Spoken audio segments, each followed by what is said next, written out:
What up? We're back with this game. We're back.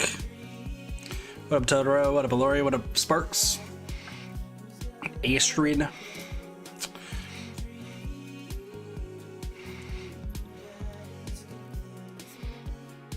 It's time for the next dad to be dated. And who will it be? Well, I mean, if you read the title, you know it's Robert.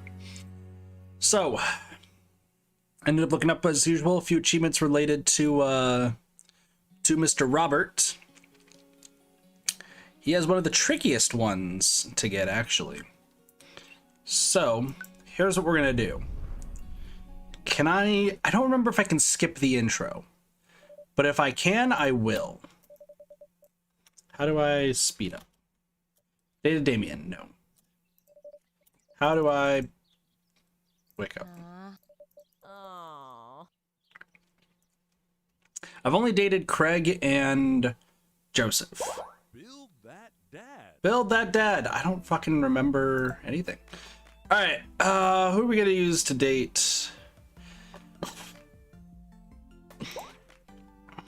Here we go. I got a perfect idea for this.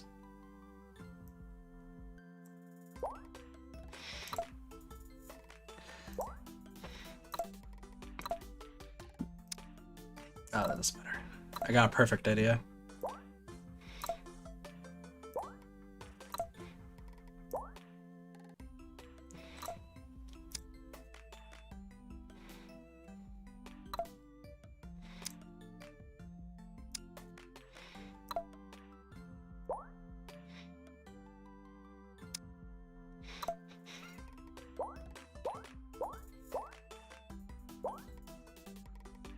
It's not Ronald McDonald. No Pearsons. Ah, well, here.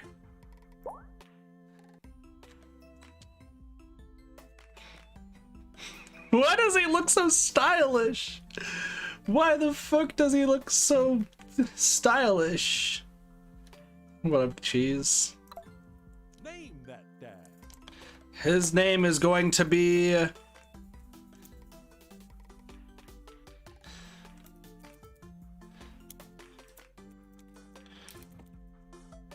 Frodo Friggins. Bro. Do. Friggins. That dad. Alright, isn't there a way I could, like, one, skip chat, or skip, things? Oh, yeah, this. Time to go fast! Can't I skip? Try to steal people's pets.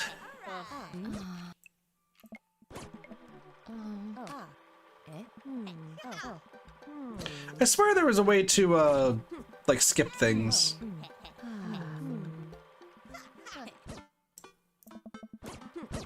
We're just gonna skip the intro. We've already... Why is Lamau censored? I have no idea. We're skipping through the intro, by the way, because we don't really care about it right now. We're just trying to get to Robert's part.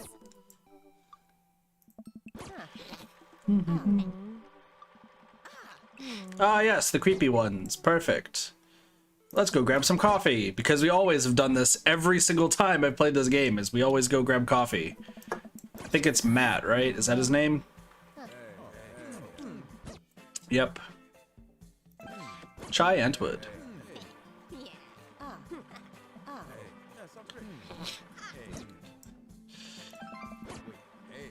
Right said banana bread.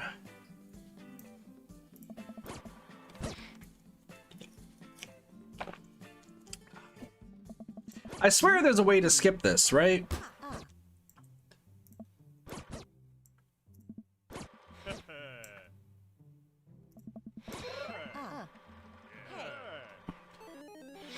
Oh yeah, I forgot. Amanda, flee! Do you want to flee? Fuck yeah.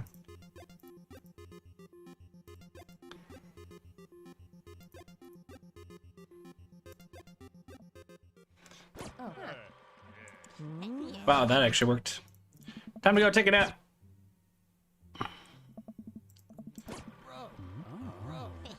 It's Craig! We've dated you first! We did great! We had sex with Craig and then Joseph stood us up.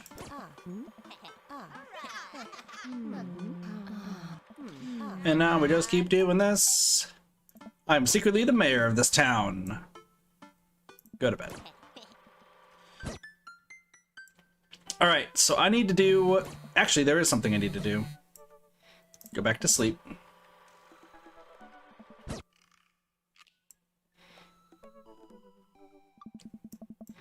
Ran to school. It's that guy. Hello, Ray Navarez Jr. She's fine. Oh, well, don't worry about you. We can make something at home.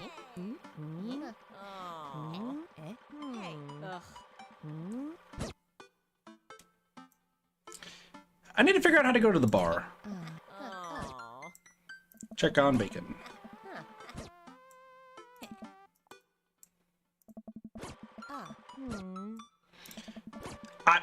I don't know why we're talking about bacon.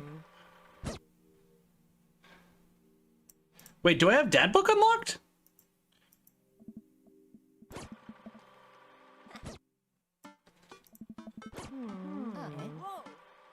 Oh shit! I didn't get a chance to go over to the bar. That's fine. There's Damien, there's Robert. All the dads, burger time. Don't need to talk to any of them. Doesn't matter. I got a burger in me. We didn't talk to anybody. We're lame as fuck. Work on some stuff.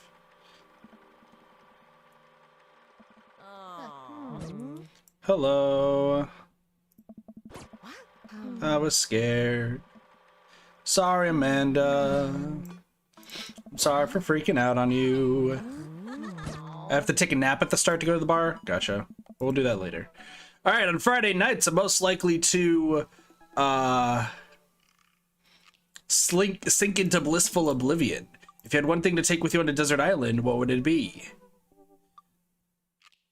Don't need anything. My survivor skills have trained me for this day. What are my turn-ons? Comfortable with crying. What do you want to be when you grow up? Pro skater who's also an astronaut. Favorite movie genre? Sean Connery's entire filmography. Was my ideal date? Arson. Did you never leave home without? A cool knife. I spent a lot of time thinking about potential ends of the world. Perfect. Welcome. You All right. got dads. I got dads. What up, Dad Manda?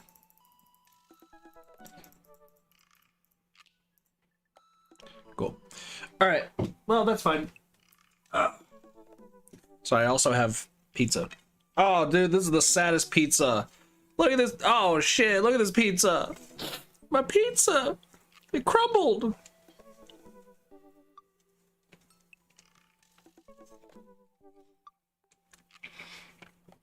My poor pizza. I'm so sad. All right, so now we can actually start playing the game. So Robert apparently is the only dad who his choices matter. So hopefully these all line up with what I would actually say, but apparently his choices do actually matter for something. So okay, cool. So Robert, when the internet gains sentience and decides to destroy us all, you know it'll use this information against us, right? On a Friday night, you're most likely to make a deal in an alleyway, have it go badly. Who's the cop? Who is Giacomo? I trust Giacomo.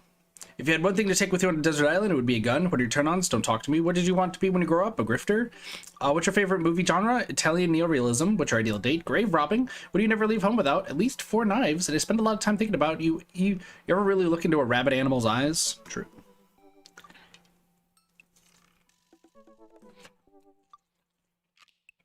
Listen, that was the most graceful eating. Let's go talk to Robert. Dad tip 88, pay your bills early. Also true. Robert was pretty nice, a little odd, but nice, and regularly handsome. We should hang out. I type out a message to him on Dad Book. Hey Robert, good seeing you again at the cookout. Want to grab a drink? I sit there for a couple seconds, hoping he'll message me back. Hey, it says that you read my message. I anxiously wait for a response. He seems like the dad that would leave you on red.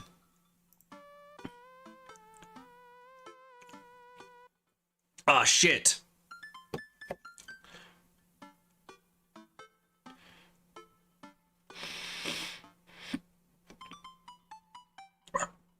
I gotta watch cat videos. I start down a rabbit hole of cat videos and Robert quickly vanishes from my mind. I didn't realize how long I've been doing this, but by the time I watch maybe my 30th cat video, Robert pops back into my head. I jump back over to Dadbook to see if he's responded yet. Nothing. Well, I guess the guy's busy. I might as well make the best of my day. I get up, walk into the living room, and then sit down and turn on the TV. Game show. Ooh, Family Fortune's on. All right, Nicole, your parents are the lead. It is up to you to win it big. Are you ready? I'm ready. They hook the contestant up to a lie detector in front of her parents. Who is your favorite parent? Fuck. This reminds me of that one game show that got canceled because it led to, fucking, wasn't an affair? I think?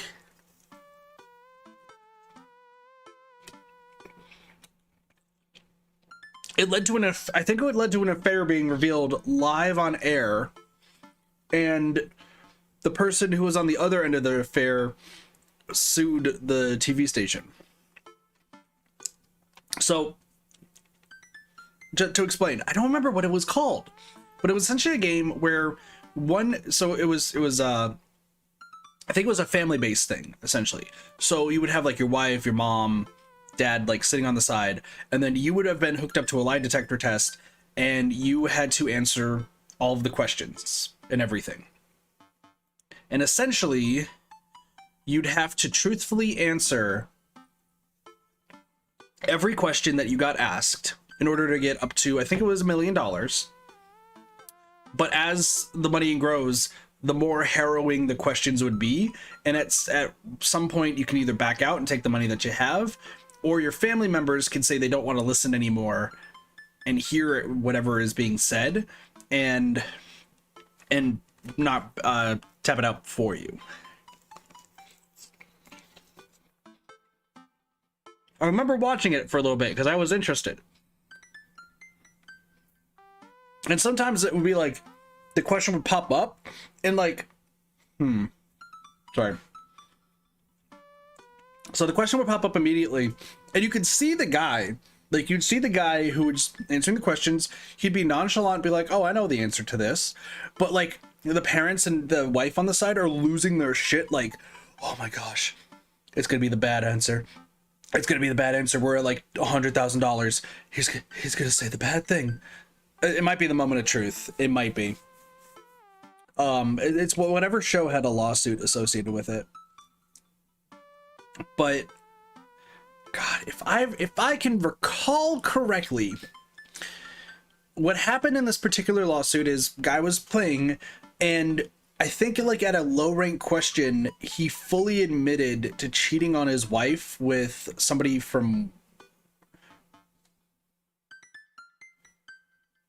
with her best friend, or it might have been the wife cheated on the guy, or the girl cheated on the husband with his best friend. Somebody cheated on somebody with the best friend. Yeah, it is. Okay. I want to say it was like somebody cheated on somebody with their best friend. Then they brought the friend in, who had to ask, like, because they kept going because the other side was completely demoralized after the affair got brought up, and like specifics and so on and so forth.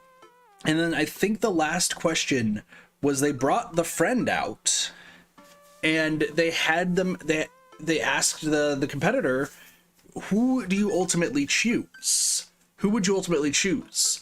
Your loved one or the person you cheated on them with? And I think they chose the person they cheated on them with. So they won $1 million, but a broken family is what the joke was that they stated.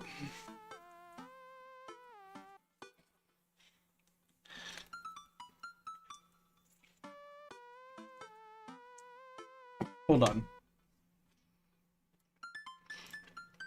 I want to look this up now, too.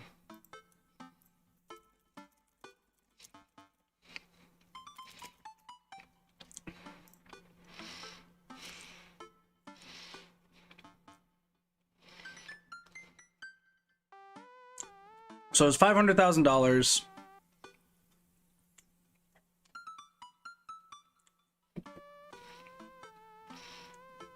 Okay, here it is. So this is Wikipedia, and I did watch this. On the 5th episode, over the course of play, a female contestant truthfully admitted that she had been fired for stealing from her employer. She felt that her ex-boyfriend, who was present and asked this question, is the man she should be married to, and that since her wedding day 2 years earlier, she had sexual relations with someone other than her husband. After truthfully admitting to these actions, with her mother staring furiously at her and her husband sitting with his head in his hands, she was eliminated on an all-or-nothing question that could have won her $200,000. When she lied by answering that she still believed she is a good person. The intro of this episode featured a disclaimer in which he claimed it was highly debated whether or not the episode should even be aired, and he was against it being aired, the main host, calling it the most uncomfortable situation he has ever been in on television. The contestant, who could have stopped and left with $100,000 based on her already dramatic revelations, later said that she would continue trying to win more money in order to achieve fame and fortune. Oh, there was no lawsuit. It was just that one. I thought that the ex-boyfriend, though, was also a friend. But anyway. My mom? Oh, sorry, incorrect. Next question. If both of your parents were hanging off the edge of a cliff, which one would you say? This is terrible. I love it. I'll lose several hours to whatever the hell that was. Sighing. I get up and walk around the house. My stomach grumbles. Time for lunch, huh? Well, I guess it's time for the old Chef Friggins to cook a gourmet delicacy. I walk over to the refrigerator and open the door. We're gonna microwave some eggs. This seems easy enough. I put some eggs in the microwave and set the timer. 17 minutes. 8 minutes into cooking the eggs, a thick plume of black smoke begins to emit from the microwave. For some reason, the eggs start to spark and catch on fire. I pull the plug of the microwave and try to fan out the egg fire. The entire kitchen smells of plastic and burning, but these are the best microwaved eggs I've ever had. I finish my snack and walk around the house some more, bored. When's Amanda coming home? Oh, I just remembered something. When we were packing up the house, we found an old basketball hoop that would hang off of the door. It would really bring the living room together. I wonder where I put that. I spent a couple minutes poking around the new place until I find it. After installing it above one of the doors in the living room, I'm ready to dunk. Come on and slam, and welcome to the jam. I take a leap from the free throw line and rock the sucker down the net. The crowd goes wild. And welcome to the jam. See? I know the Space Jam references. I pull it from the three-point line, breaking ankles and sinking a fadeaway. And I forgot the rest of the words of this song. No look behind the back hook shot, everyone's on their feet. Something something Space Jam. Dad? I turn around to see Amanda standing in the doorway. Her eyes are a little puffy, almost as if she's been crying.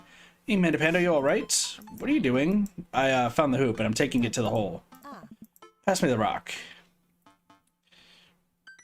Laser the ball at Amanda. I lead the league in blocks. Set the record for rebounds my rookie year. Think you can handle this? What's a rebound? Oh, when someone misses a shot and the other players try to retrieve it, that's, just kidding. Amanda zigzags past me and tips a layup into the hoop. Art of War, bitches. Amanda, language. Sun Tzu didn't care about language. I would argue that Sun Tzu cared very much about language, so once you write something as timeless as the Art of War, then you're allowed to swear. Amanda sticks out her tongue and dunks for another 2 points. Seriously though, are you okay? You look like you've been crying. Oh, dude, I'm cool. I just saw like this really cute dog on the way home and let me pet its belly. I couldn't contain my emotions. Are you sure that's all you're upset about? If there's, anything going on, I just want you to know that I'm here for you. And I'll always be here for you. Whether you need a shoulder to cry on or a strong dad to kick someone's butt, I'm only a phone call away. Thanks, Popsicle, I appreciate it. But I'm fine, really. I'm unconvinced, but stop badgering her about it. I'm sure she'll tell me when she's ready.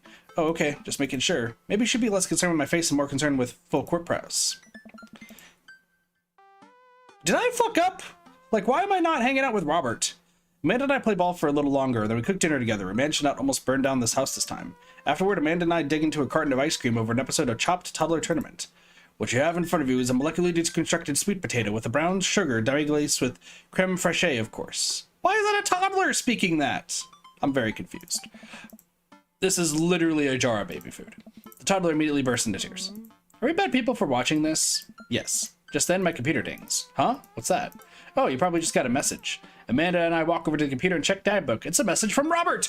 We did it! We got to talk to Robert! You up? What does that mean? What you doing? What am I doing? You're just chilling. I'm just chilling. I type back just chilling. Amanda deletes the G and says send. It'll make you look cooler. A couple moments pass by, another message pops up. Want to grab a drink? Yes, we're gonna have drinks. Hey, that means he wants to hang out. I know what that means, Amanda, but it's kind of late. Come on, Pops, live a little. I am living with ice cream and traumatized toddlers. Fair. Well, it's your life, but I think you have a lot of fun tonight. You're trying to get to know the neighbors better, aren't you? Oh, fine. I type back a message to Robert asking him for details. He tells me to meet up at Jim and Kim's. Well, don't wait up for me. I never do. I throw on a nice jacket and run out the door. It's only a short walk to Jim and Kim's, and it's a beautiful night. You know what? There's a game I wanted to play on stream because I've been watching somebody play it lately. 2 people, actually. And it looks like so much fun. And there's just some hilarious parts. It's called Luck Be a Landlord, where it's a slot machine deck builder sort of game, but you could have toddlers who pop bubbles, eat candy, break open piñatas, and eat more candy, and then you can also have a bounty hunter hunt them down for money, so you can pay your rent. It's called the daycare strategy, or the deadly daycare strategy.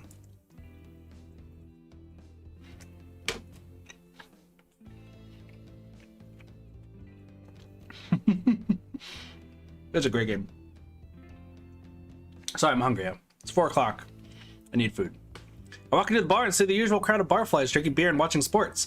I spot Robert at the back of the bar and wave hi as I walk over. Hey man, how's it going? Hey buddy. Ahoy there, Skipper. Oh shit, it's her. Robert and Mary are here? Uh-oh. I brought Mary along. Figured we needed a drinking buddy. Oh man, I was excited to get to know Robert a little better. Not have to deal with this weird married lady making passes at me. Don't look so scared, kiddo. We're just having a drink. Yeah, speaking of which, I think it's time for the first round. What are you having? Well, beer is Johnny's thing. Something tropical. He probably won't like that. So whiskey, straight up. A dad after my own heart, huh? Robert orders 3 shots of whiskey and passes them between us. Well, this wasn't how I expected my night to be going. Here's to bad decisions and relaxed moral values, fellas. What have I got myself into? We all knock back the shots. I must choke on the whiskey as it burns down my throat. Holy hell, that was a kick. I look over at Robert and Mary, who seem like old pros at this. Robert grabs his jacket and throws it on. Let's get marching. What? The night's young, Chief. Come on, we're bar hopping. Oh, all right. We leave the bar and start walking down the street. I still don't know this area of town very well, so I just follow Robert. So where are we heading? Irish we're drinking. It's an Irish pub. A good pun is the whiskey to my heart. Man, Mary hates us. We do, Totoro. I would buy that in a heartbeat. Play it within... Should I be admitting that? Just gonna...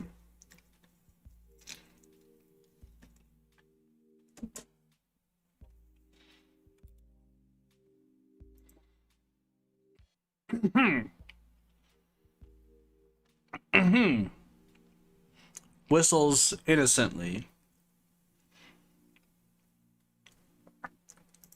Anyway, puns are the lowest form of humor, Frodo. Try harder. Ouch, am I gonna be the butt of the joke all night? Jesus, Mary, put your fangs away for a second. Welcome to Irish we're drinking.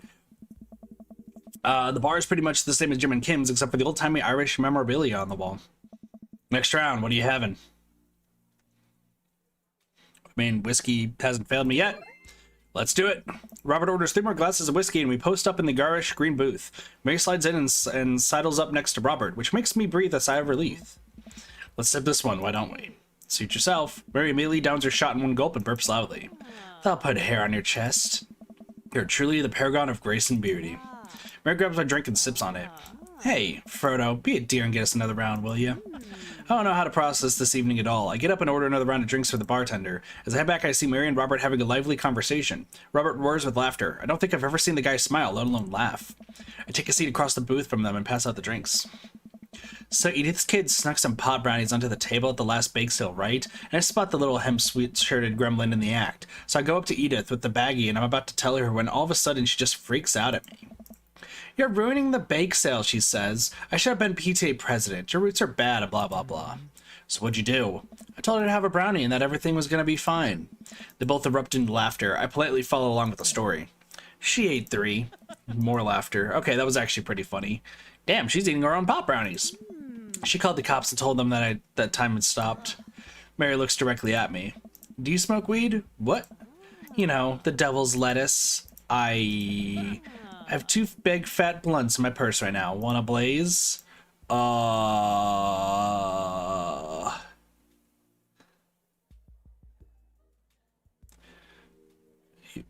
You with the feds? I worked hard for what I have, and no 2-bit quarter boy is gonna drop the dime on me. So you take what you're pushing somewhere else, and I'll keep running my business the way I want it to run. What? Remember, you come at the king, you best not miss. Jesus, kid, dial it back. Robert giggles helplessly. Let's go. I'm just kidding, cowboy. Lay off the kid, Mary. He might not be used to your brand of humor. Fine, fine. We sit around and sip our drinks, people watching and cracking jokes. After a little bit of time, I begin to warm up to Mary. Her jokes become much funnier and much less scary. It's pretty cute, though. But it seems like she's not going anywhere anytime soon. I just wanted some alone time with Robert. I wonder if I can get her to leave somehow. Isn't Joseph wondering where you are? I don't think she likes Joseph if that path is anything. Lots of eligible bachelors. She wants Robert. Could you get the next round? You trying to ditch me, pal? No. Because if you're trying to ditch me, you could just tell me to scram. No, it's fine. But I want alone time with this new best buddy, Robert. We had it loud and clear. The wingman breaks formation to pursue their prey. Now, if you fellas excuse me, Mary needs to sink her teeth into a helpless boy. Go with God. Nice seeing you. Come on. Deuces, nerds. Oh shit, she's gonna blow somebody. Damn, what a... This got weird. Mary gets up and saunters over to a younger looking guy at the bar.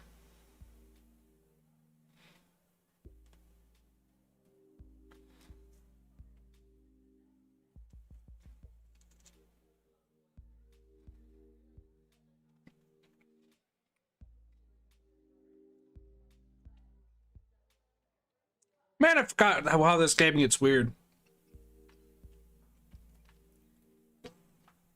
This game gets weird really fast. Hey. She grows on you.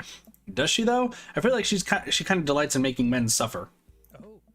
Well, she does. But what about her and Joseph?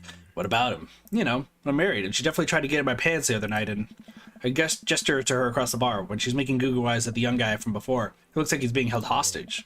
Oh, that's just a thing she does. I didn't read that. Tell that to the boy she's hanging off of. Poor kid looks like he's seen war. Robert lets out a hearty laugh. Hey, I got him to laugh. Oh man, you know I pegged you for one of those straight-laced types. Oh, don't worry. I got pretty wild back in my day. Still got a little wild in you? I have a child I need to care for. You know it. Robert orders a couple more rounds of shots. I gulp. What am I getting myself into? Think you can go shot for shot? There's only one way to look cool here. I grab the shot closest to me and down it. Robert looks impressed. He takes a shot and knocks it back. That's one. So, what do I even talk about? He's so cool. He probably hates smart talk. So how are things? I hate small talk. Well, at least we pieced that together. Okay.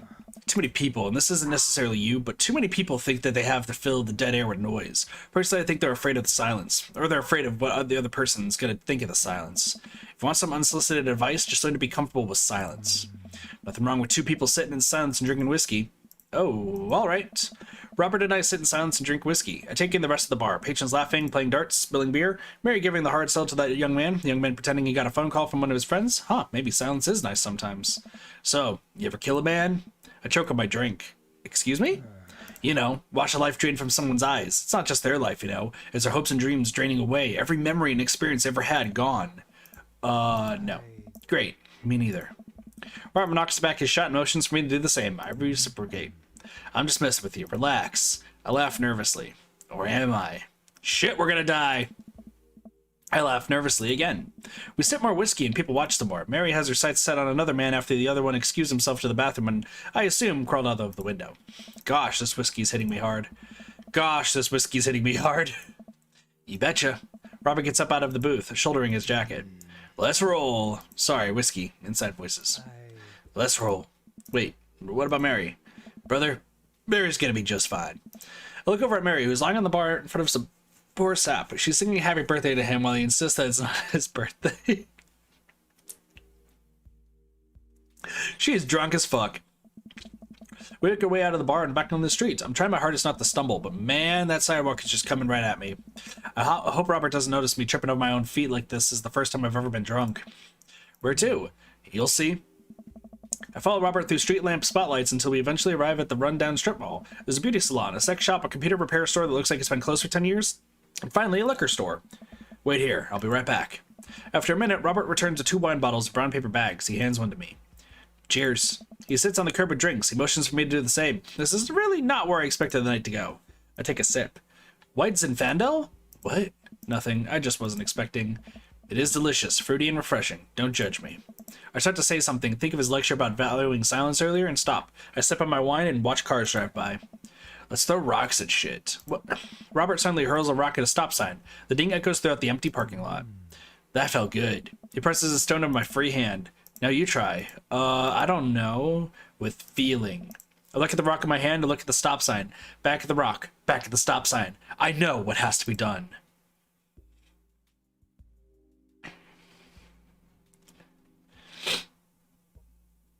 This one's for you, Pappy! I have unresolved resentment towards my father and I'm gonna express it through property damage! Fuck you, stop sign. I hurl the rock at the sign. It sails over the stop sign, right into the window of a parked car, leaving a crack. Well, we did what we set out for. Dude, run! I leap up and dart into the nearest alley, wine in hand. I can hear Robert's footsteps behind me. After I'm sure I'm far enough away from the cracked window that I'm no longer culpable for this heinous crime, I stop to catch my breath. Maybe we strike rock throwing from the to-do list. Agreed. Suddenly my stomach growls. Oh man, I am starving. Let's get pizza. Way ahead of you!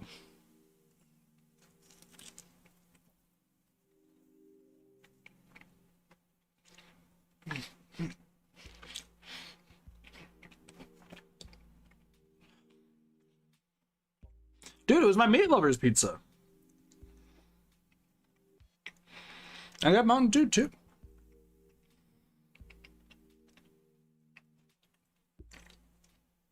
All right, I can't argue with that. It's good around here, actually.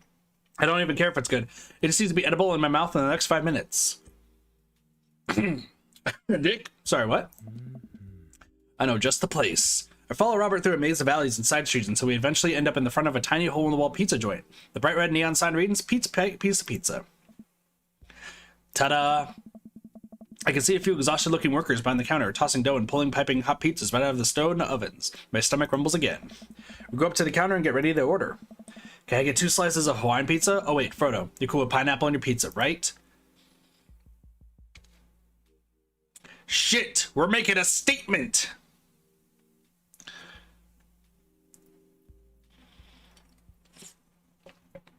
Alright, chat, you guys debate this while I finish my pizza. Pineapple on pizza, yes or no?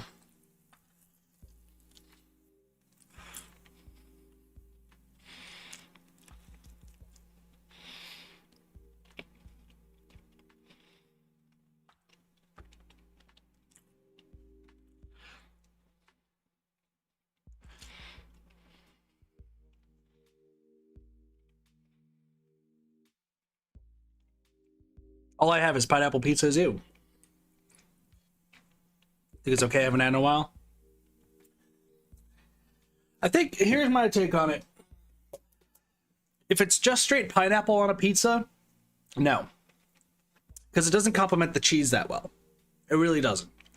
But there's a reason why Hawaiian pizza works so well. Because the pineapple paired with the ham, along with the cheese, that is more delectable than compared to just straight pineapple on a pizza. It has to be paired with something else, in my opinion. So, in this case, I'm going to say of course, because I actually would choose of course.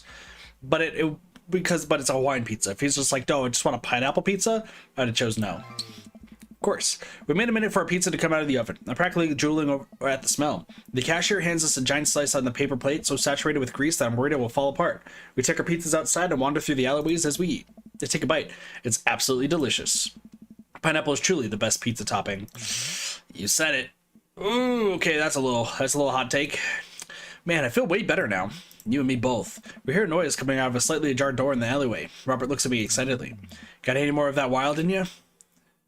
You betcha! I love my daughter and I should go home to make sure that she's all right. You betcha! Good on you. Robert and I slide the door open and peek inside. It's completely dark except for some flickering lights. We slowly creep forward, cautious not to be heard or seen. Shh. Don't just be so loud. Shh. We come to the end of the hallway and find ourselves standing in front of a movie screen. Oh, this suddenly makes sense. Did we really just sneak into a movie theater like a couple of teenagers? No talking during the movie. We look into the audience and are surprised to find that it's almost completely empty, save for a row of a few teenagers in the front that look annoyed when they notice us. Robert starts making his way to the very back of the theater, and I follow him. We settle in on with our wines and try to make sense of this movie. It's a romantic comedy, I think. A young man is frantically trying to go through New York to find the woman that he finally really realized he's in love with. Kiss already! There's nobody to kiss yet. You want him to kiss the taxi driver? Hell yeah. Okay, fair. The kids down the way notice us heckling. One of them speaks up. Hey man, keep it down. Oh, it's this guy. Oh damn, that's Ernest Hemingway, Hugo's kid. Ernest, hey Ernest, I know you. It's me, your neighbor. Hi. Ernest turns back around, embarrassed. I turn back to Robert. He kissed anyone yet? It turns out that yes, he did kiss someone. He made his way out on a tiny island near New York to profess his love for a woman who, for some reason, he knew would be there. She tells him that they hit the jackpot. He said that they had, but I think there was some subtext I'm missing here. Bro, love is dead.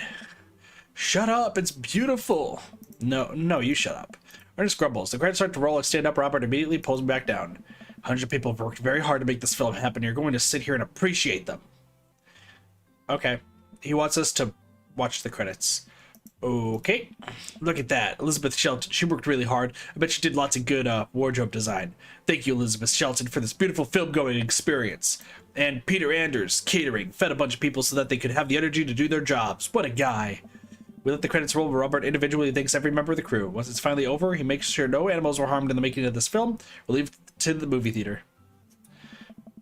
We stumble to the theater parking lot, polishing off the rest of our wine. Hey, assholes. I don't know where a rock flies through the air and hits me on the knee. My knee! What the hell? Ernest and his friends stand in the alleyway, blocking our exit. Oh, what do you guys want? Why'd you go and throw a rock on my knee? It's my good knee! My orthopedist is gonna be pissed. Ernest tosses another rock up and down in his hands. What's wrong with this kid? You ruined my theater-going experience. Now you have to pay.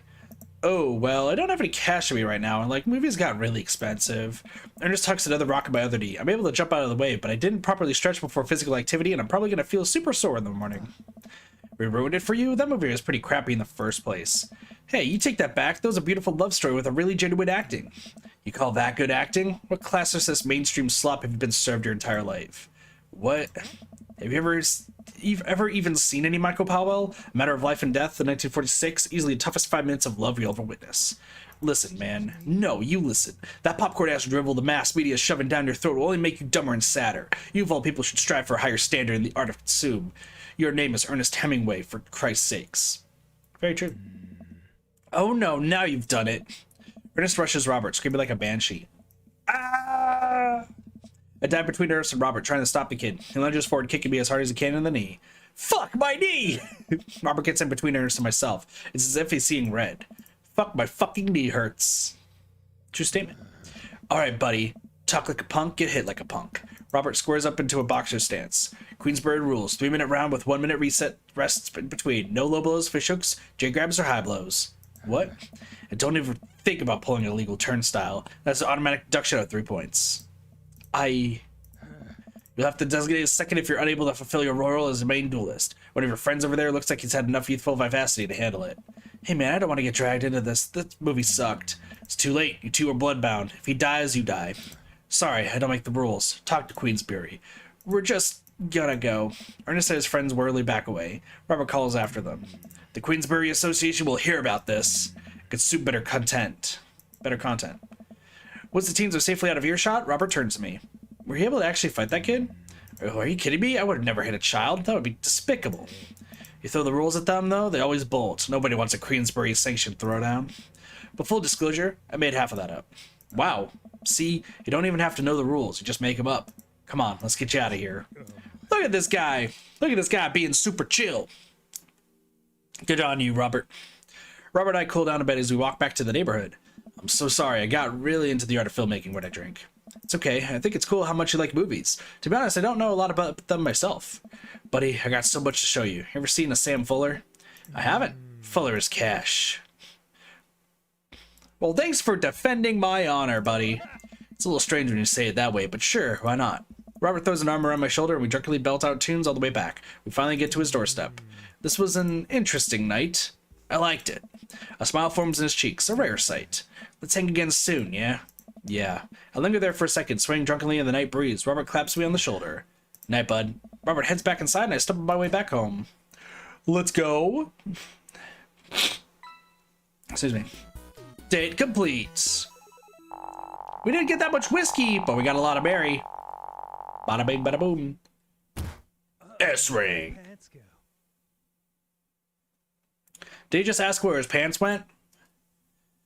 I'm very confused. Where did my pants go? I'm doing my afternoon jumbles. I hear the man truck pull through the cul-de-sac. Coupons. Coupons. We've already seen this. We've been through this over and over again. And then they're doing some stuff, and we're talking about some stuff, and we're crying. Welcome. You got that. Listen, once we've already seen something, we just go from there. Hello, Amanda's dad. It's me, your friend Craig, who loves sports. I have nice and smart children who are good at computers. I'm still strong. I am strong. I don't know. Don't I know it? Say, I've been reading up about protein. Use that at all? I figured it'd help me develop a bit more muscle. Yes, I know what that is. My children are having a tea party and they wanted to invite Amanda, but we can't find her on here. You're also invited. Physical invitation to follow. Cool, I'd love to come. I'll let Amanda know. Thank you, Amanda's dad. No. We're here for Robert. We are not here for Craig and his children. No. Message. I'm turning down the tea party, okay? I had a lot of fun with Robert the last time we hung out, but I'm beginning to wonder if he's dodging me. I tried messaging him a few times, and Dadbook says he hasn't even read them. I haven't even seen him come out of his house, actually. I decided to send him one last message, figuring that this will produce the same results. Hey man, don't know where you've been, but we should grab a drink soon. I walk away from my computer because at this point I know he's not messaging me back anytime soon. Kids' tea party doesn't have biscuits? Kidding me? I linger in the kitchen. I'm all caught up on work and the house is relatively clean. Maybe I should do something nice for Amanda. I'll bake her favorite pie. I root through the pantry and pull out the ingredients. This is an old family recipe that I used to bake with my grandmother when I was a kid. I lost the actual recipe card a long time ago, but I think I'll be able to remember how to bake it. I start mixing the ingredients together for the crust until I get a nice dough. I throw some cherries into a saucepan to make the filling. Normally I don't like to multitask in the kitchen, but this cherry pie is a piece of cake. Pie? It's a piece of pie. I'm making a pie. Oh man, I can never remember what temperature you're supposed to set the oven at. I'm pretty sure it's 375 degrees, but I could be wrong. Oh, who am I kidding? I'm never wrong when it comes to this pie. My special twist on my grandma's recipe includes a secret ingredient that not even Amanda knows about. It really makes the cherries extra flavorful. God, why can't I remember what the secret ingredient is? More cherries. Oh, it's more cherries. Duh. Being the most important part of the cherry pie, I truly believe that you can never have enough cherries. Let's turn the cherry dial to 11. Oops, I accidentally poured a little too much in. Way too much in. I'm sure it's fine. Baking is an art, and some of the most beautiful art is made from mistakes. I finally get the pie in the oven. How long am I supposed to leave it in there? 50 minutes? I'll just wing it. Amanda's going to be so excited. That kid loves a good pie. I have a seat at the kitchen table and do word jumbles until Amanda comes home. I can hear the door slam open. Yo, Pops, what smells like pie in here? It's pie, sweetie. Amanda darts over to the oven and looks inside. Yes. Hey, it's not done. Be patient. What's your angle here? What? Pies are an objective-based confection. What are you trying to get out of me? I've been leading a tough life. Amanda, I have terrible news for you. I'm actually a pro skateboarder and aspiring astronaut and bank robber. The lifestyle is calling me back and I must go. One last job. You know how it is. This pie was the only way I knew how to tell you. Well, I appreciate the years we spent together, but a trade-up is a trade-up. Remember me when you're kicking up your feet in Ibiza. Thanks for all the pie. We share a cordial handshake. I wait a few more minutes before taking the pie out of the oven. I set it on a rack to cool and guard it so Amanda doesn't dig into it before it's ready. Huh? What? Does it look kind of weird to you? Oh, that's just me taking artistic license and what a cherry pie means to me emotionally. It's just a sad, sad cherry-filled volcano. I'm just saying this because, you know, it seems like you might have baked this pie incorrectly. And you're currently right now trying to pass it off as a good thing. It's art, sweetie. Was it art when you accidentally baked a whole uncracked egg into the center of my 12th birthday cake?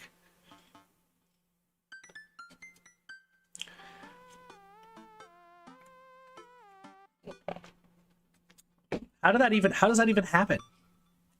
How does that even happen? Well, was it art when you tried to make brownies and accidentally created chlorine gas? How do you make poisonous gas out of brownies? I'm a little confused here. How do you make... Does somebody know how to make... Don't answer that question. Well, that's a bit of an exaggeration. Was it art when you just eat the pie, Panda? I cut us a few slices and we sit down to eat. The cherry filling oozes out of the sides and the buttery crust glistens. I watch as Amanda takes a bite.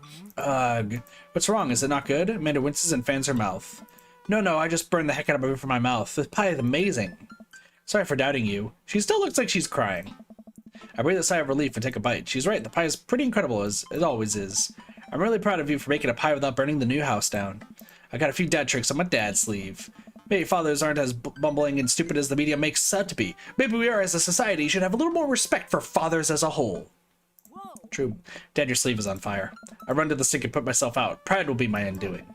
Amanda and I clean up the kitchen and play a little more living room hoops before she retreats to her room to do homework. I go back to my word jumble. Hey, this one smells cat. I love word jumbles.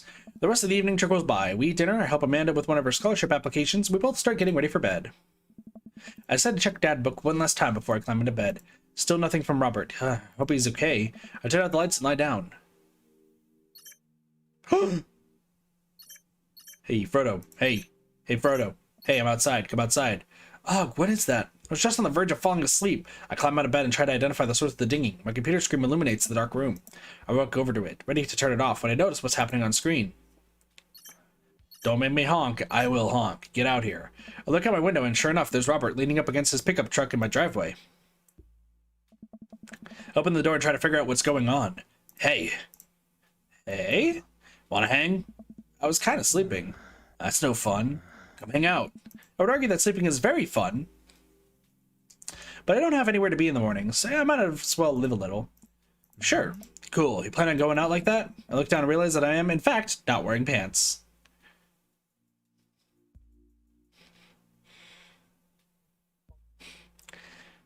Enjoying the view. Enjoying the view. Sorry, what? I mean, I don't mind. See? He doesn't mind. Right. 1 second. I went inside and throw on my going out pants, shoes, and jacket. I grab my keys and meet Robert back outside. Ready? Ready. Hop in. I jump into the passenger seat of his old red pickup truck. I have to move a few empty cigarette packets and gas station receipts out of the way before I can sit. Robert silently starts the car and we drive out of the cul-de-sac. You like Tom Waits? We don't want to say either of those. Hoist that rag, baby! Before I can answer, Robert turns up the radio. Yep, that's Tom Waits, all right. He lights a cigarette and cracks the windows. We drive together in silence. So, where are we going? Robert doesn't respond. Robert? Oh, I heard you. He still doesn't answer my question. I look out the window and notice that Robert's taking us to the highway. I twiddle my thumbs. Well, whatever I've gotten myself into, it looks like I'm in it for the night. I settled into my seat and watch streetlights pass by. I glance over to Robert, who's driving intently. He looks tired, as he always does. But there's something a bit more there that I just can't place. Well, he doesn't want us to say anything, so say nothing. I remember what Robert said about hating small talk and decide to keep my mouth shut. He notices me staring. Stop looking so nervous. I'm not nervous. I'm a little nervous. Just hang on. We're almost there. Almost where? I have no idea where we are. I think we're moving at a slight incline, but I'm not so sure. We eventually come to a stop. Robert gets out of the car and I sit for a second, unsure if he wants me to go out too. What are you waiting for? I hastily exit the car. Robert sits on the bed of his truck and pats the space next to him. Are we gonna watch the stars? Aww. This is actually a dream date of mine, is to just sit with a girl in the bed of a truck, just looking at the stars over the city. Sorry, that got real for a second. I sit down and take in the view. We're on a hill overlooking the city skyline against the bay. The cool night air rustles some trees near us and lights blink in the distance. Off to the side, I could see an entrance to a dense forest. Man, it's all so gorgeous. This is where I come to masturbate.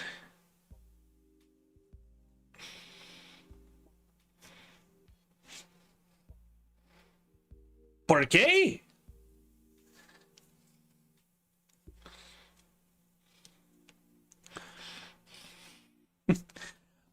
What? Just, yes, stars, the most relaxing thing.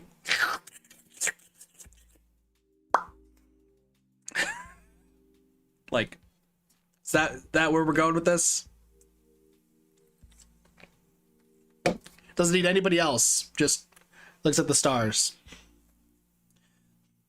Ah, yes, I see the hero up there. He looks buff as ever. Anyway. What? I'm kidding. What's wrong with you? Somebody probably does. This is my little spot where I come to think. It's nice. You can see the whole city from up here. Really gives you some perspective. I don't know why I was doing slippery noises. That's a blowjob. Otherwise, it's just...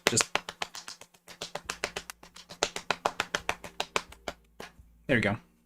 That's the noise. Robert reaches behind him and pulls something out from under his jacket. It glints in the moonlight and I suddenly realize what it is. Oh shit, that's a knife. Oh, please don't stab me. Robert reaches into his pocket and pulls out a small piece of wood.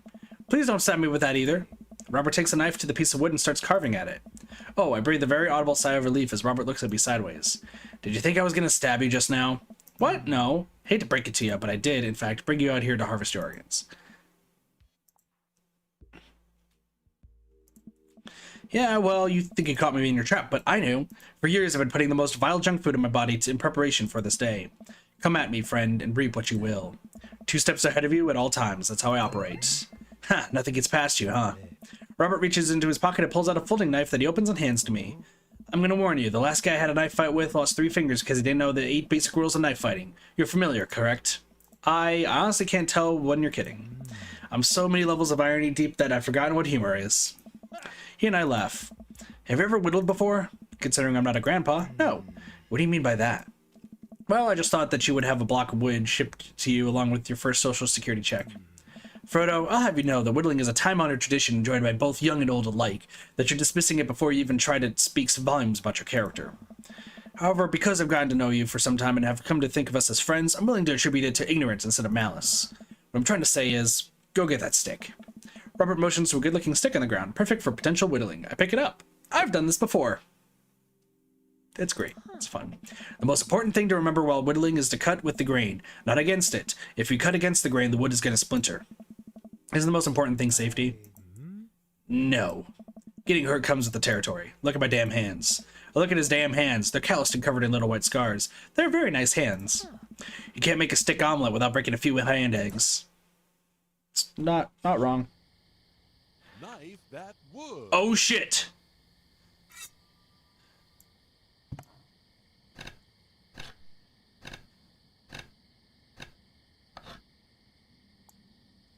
It's a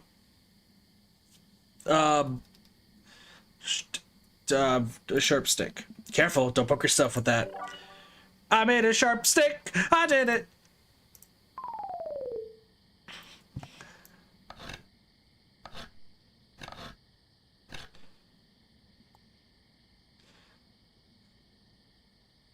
A tongue depressor. I should put that in my first aid kit. Never know when you might need one.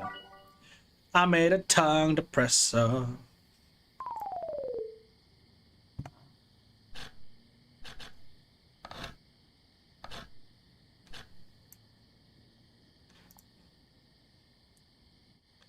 Something to make me look tougher. It's working. I think you can take me to fight, probably. Tough guy accessory. I love toothpicks. Toothpicks are great.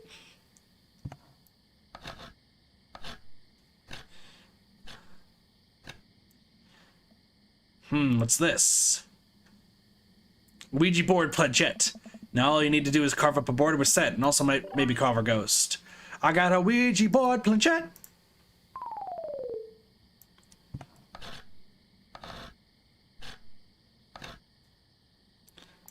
Nice form. It's Louisiana. Good old Louisiana. Beautiful place. Got stabbed there once, you know. It wasn't Kentucky. You made a Louisiana.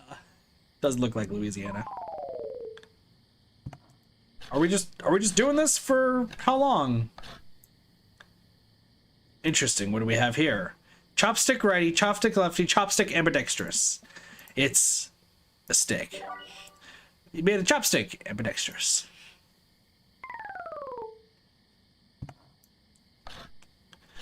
Oh, it's time for the big wood.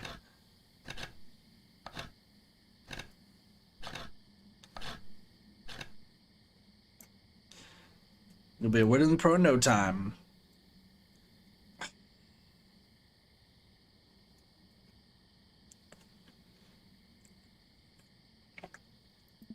Maybe next you could carve up some wooden bread crusts to feed him. You made a cool duck. You're welcome, Sparkertons. Oh, Whittling Pro! Beautiful handiwork, what do you call it? Sir Horsington the Brave, a brave and noble name for a brave and noble creature. Beautiful gift for Amanda. Hell yeah! The Romans will love it! Was it the Romans? The Greece. I don't remember. Robert and I sit in silence for a while, carving out pieces of wood. I think I'm getting the hang of this. I'm actually kind of relaxed. It's actually kind of relaxing. I glance over to see what Robert's working on. He's carving a smaller wooden knife. Arg! While I'm distracted, the knife slices into my thumb. Blood gushes all over my little wooden carving. Robert is lost in carving and doesn't notice me bleeding everywhere. Robert still doesn't notice. Robert, I'm dying. I'm bleeding to death. Robert finally looks over. He reaches into his jacket again. Jesus, how much stuff does this guy keep in there? He pulls out a red bandana. He wraps it around my thumb. Hold tight. He hops off the truck and I can hear him rummaging around in his car. He comes back a moment later with a well-stocked first aid kit. Robert carefully wipes all the blood off my hands and swipes a bit of antiseptic onto the cut.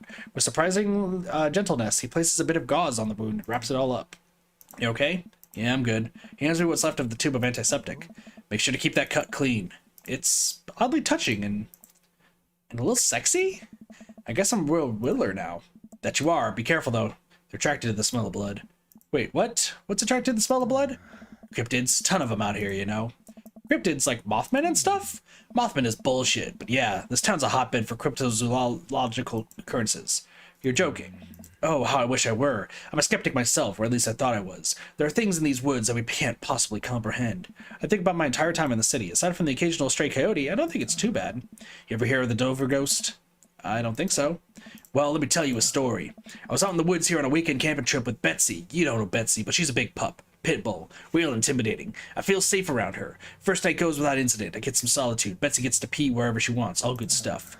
Second day I get into the idea in my head that I can hike deeper into the woods. Probably against my better judgment. But hey, we're just having a fun camping trip, right? So me and Betsy start marching in the morning. It gets a little late. We set up camp, but it's different this night. Real quiet. I can't hear the birds, the crickets, squirrels, nothing. Dead silence. Then it happens. I hear the most unholy growl I've ever heard in my life. Right outside my tent. Me and Betsy, we go to investigate. We look around the clearing, nobody's there.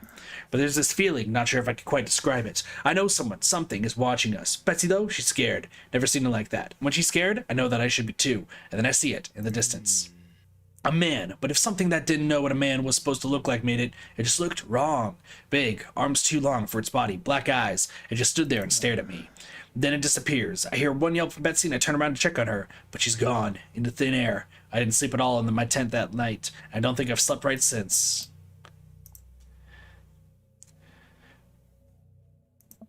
You're lying. Okay, you're full of shit. You think I'm lying? Robert pulls out his wallet and shows me a picture of a beautiful pit bull. Tell that to Betsy. They say that if you listen closely on quiet nights just like tonight, you can hear the howl of the Dover ghost. A howl resonates throughout the woods. It doesn't sound like a regular howl. It's so guttural. Even from far away, something about it makes my skin crawl. Okay, Robert, real funny. I turn to look at Robert. He's white as a sheet. You're messing with me, right? I was messing with you up until literally just now. I totally made that camping story up. Go fucking figure, Robert. Called it. What was that yell? I strain my eyes to scan the forest line, trying to see where the howl originated from. Off in the distance, I see something. It's so far away, I barely can make out the shape. It looks human, but it's dragging something. Do you see that? We should go. Robert and I slowly back away and get into the truck. He turns off his headlights and we make a slow crawl away, back onto the road. I'm too scared to look back. What was that? The Dover ghost, I guess. I chuckle nervously. This time it doesn't seem like he's messing with me. Or maybe someone illegally dumping garbage on a wildlife preserve. Yeah, that's a story we'll tell ourselves. We sit in silence for a little while longer, the fear of whatever that was slowly subsiding as we get closer to the city. Thanks for coming out. This is fun. I'm sorry I haven't been in touch. I've just been in a way lately. I had to get out of the house. I had to be around somebody. You doing okay, man? Robert thinks for a second and lights another cigarette. Been doing a lot of thinking. He takes a long drag. As I get older, I feel more and more that I'm just drowning in the sea of regret. I was so busy chasing after these things that I thought would make me happy that I didn't think about anyone else. All I cared about was myself. I didn't even think. Robert stops. I wait for him to finish his thought, but he just stares at the road. Maybe I'm just built like this. Or maybe I do it to myself. Maybe it's my own choice that I'm as unhappy as I am. I try to think of something to say. I remember all the times in my life when I've been sad, and there's a great many of them. But there was always a light at the end of the tunnel, something I held on to that kept me going. But there's something so resigned about the way Robert's talking. I mean, I'm glad you told me, dude. It must have taken a lot for you to want to tell somebody this. You're a mysterious guy, Robert. You don't have to be. Do you ever wish you were a better father?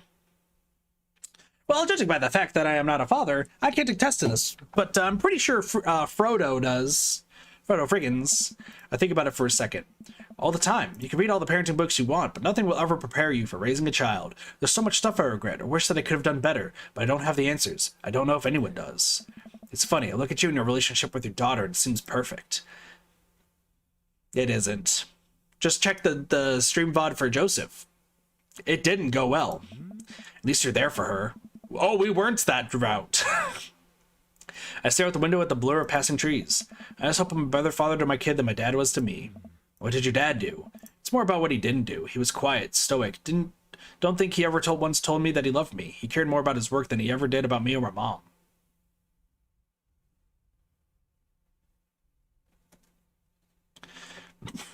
Too topical. Do you hate him? No, I used to, but after I became a parent, I just kind of feel bad for him. He missed out on my whole childhood. When I think about all of the happiest moments in my life, they're all with Amanda and Alex, and he just wasn't there. It hurt like hell when I had to leave him to die in that Belarusian prison. What? I turn and smile at him. No, he's retired in Florida with my mom. We go there every Christmas. We both break out into laughter. He pats me on the shoulder. We drive the rest of the way in silence, listening to the radio and watching the bright lights of the city grow bigger. Robert drops me off at my place. As I'm about to close the passenger door, I realize I still have Robert's pocket knife in my jacket. I pull it out and offer it back to him. You hold on to that. Never know when you might need it. Night, Robert. Have a safe drive home. Robert smirks and pulls away. He then immediately pulls into his driveway, which is one over from mine. He gets out and waves. Oh, he's our next door neighbor. Who would have thought? I tiptoe into the house, careful not to wake Amanda up. Whoa, where'd you come from? I look around and spot Amanda coming out of the kitchen with a glass of water. I thought you were sleeping. Oh, Robert woke me up to go cryptid hunting. You know the Mothman is bullshit, right? Amanda, you know what? It's fine. I think about the conversation I had with Robert in the car as Amanda starts walking toward her room. Oh. Hey, Amanda? She stops. I love you. It's weird when you say it outright and sincerely like that, but I love you too. Night. I chuckle to myself, then finally decide to go to bed. Did we get the thing? Well, we didn't let her curse yet. Not that much paranoia. Damn, we didn't get that many dad points, but we got daddy points. Let's go, dude.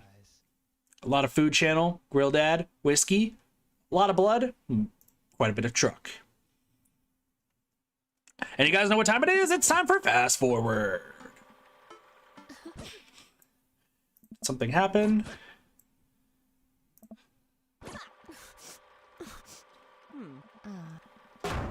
Oh, she just slammed the door. Oh no. Oh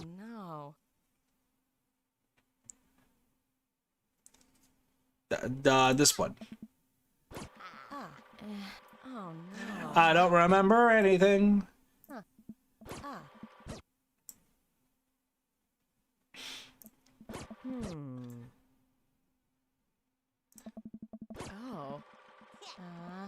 I'm just clicking all the random things.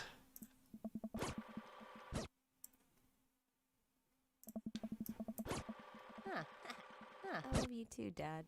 Hey, she said I love you. Let's go. All right, perfect. I don't know why we were talking, but that's fine. We got dads. Oh God, more people. No, Robert. Only Robert. We can only have Robert.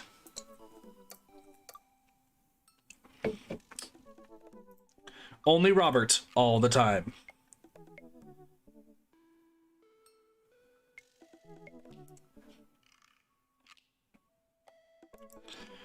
All right, time for more. Oh, you know what they say about third dates, guys.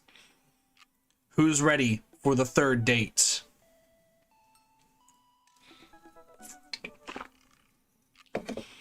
Sparkses. Are we ready to do this? The sexes? Is this how this works?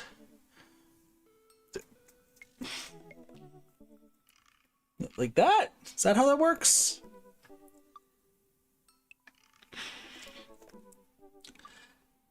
We'll just continue. We'll just continue. I don't know how it works. I haven't spoken to Robert since that night we drove out to this thinking spot. He seemed unusually somber then, like more so than usual about the somber than Robert is, which is already a lot. I've been thinking about him and hope he's doing okay, but I've been a little reluctant to reach out to him. Frodo, hey Frodo, guess who's getting their drink on tonight? I take a look at my dad book messages. There's a flurry of them from Robert. Guess, it's you. Also me, but mostly you.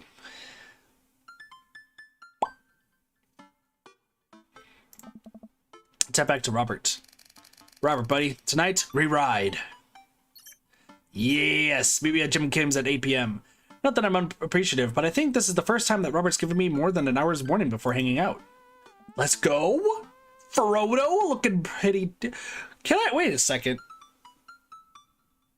Can somebody go back into my Joseph VOD and send me a screen cap of what that character looked like? Because I remember for Craig, we made Buff Imakaze.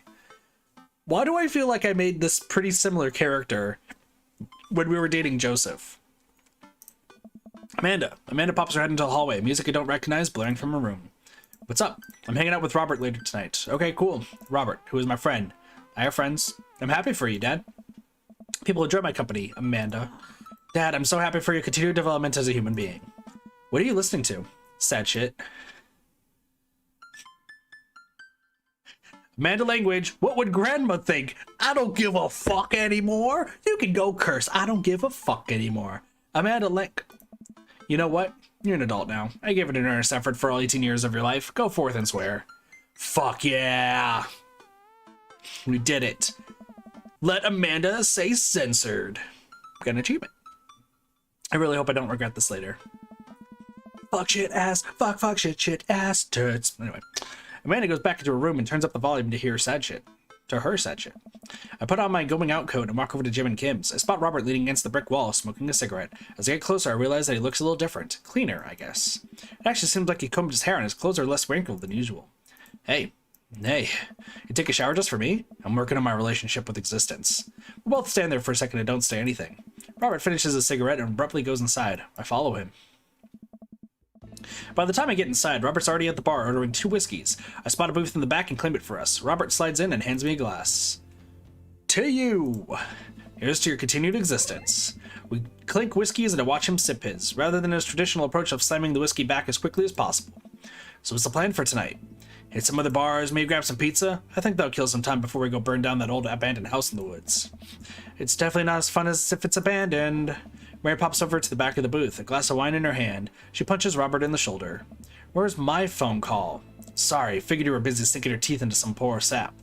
I am. He's right here. I look around the booth to see a guy sitting across from her. He waves meekly. You replacing me with a new kid? Mary, I can never replace you, whatever I wanted to or not. Mary leaves her booth and slides in next to Robert. The guy she was sitting with looks mildly relieved. She eyes Robert's clean-pressed clothes up and down, suspiciously. What, do you got a court date coming up? I feel like anybody would probably, any like guy, teenager, like who just got a high school or college person would love to be with Mary. Just saying. He'd never convince the jury. He would have to shave first. Seriously though, what's up with you? Robert stares down at his drink, suddenly looking serious. It's Pappy. Doctor says it's cirrhosis of the liver. I told that old bag of bones to quit it with the sauce, but it's all he's ever known, especially since Ma's gone. That's why I invited you out tonight, just didn't want to be alone. Oh, come on. Frodo, don't be an asshole. You know the one thing Robert doesn't joke about is his Pappy. Whoops. They're giving him 2 months. I gotta help him straighten out his affairs. Robert, I'm so sorry. Robert takes a long look at his whiskey, eyeing it in the dim glow of the bar lights. I look at his life, and I look at mine. I know history is just doomed to repeat itself. Oh my god. I'm just kidding. He's retired with a new girlfriend in Acapulco. They watch the sunset every night. Probably screw like donkeys. Wait, aren't rabbits the one who screw a lot? Oh, sorry. Didn't realize you were an expert on which animals screw a lot. Everyone knows rabbits fuck a ton. Please stop saying the word screw. Robert finishes his drink and slides it away from him. He gets up out of the booth. Me and Frodo are gonna hit the bricks. You coming with? Mary casts one last glance at the sad sap she's been hunting and downs the rest of her wine in one gulp. This place is dead anyways.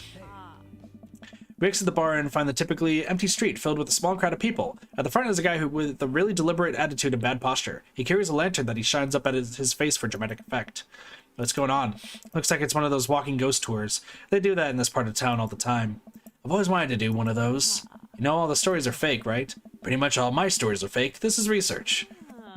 Robert makes a beeline towards the back of the group. He turns around when he notices that I'm not following him. Come on. We can't just crash it, can we? Don't be such a square, Frodo. Just act like you belong. Robert sidles up to the tour group. I reluctantly fall into step behind him.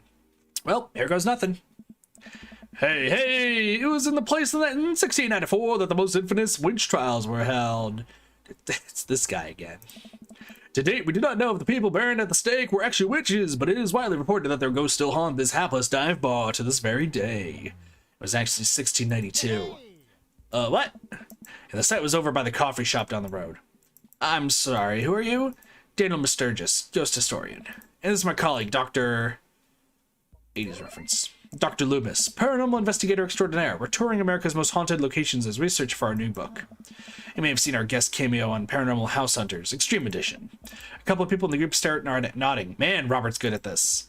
Are you guys part of the group? I don't remember seeing you at the first stop. We like to keep a low profile. Easier to catch ghosts that way. They've definitely been here. Been standing next to them the whole time. Thank you, random lady who I do not know. As I was saying, the epicenter of paranormal activity can be found at the Coffee Spoon over there. The man who runs it has been plagued by hauntings since he signed the lease. Damn near driven him mad. But whatever you want to say is cool, I guess. It's your tour. Man, didn't know that about Matt.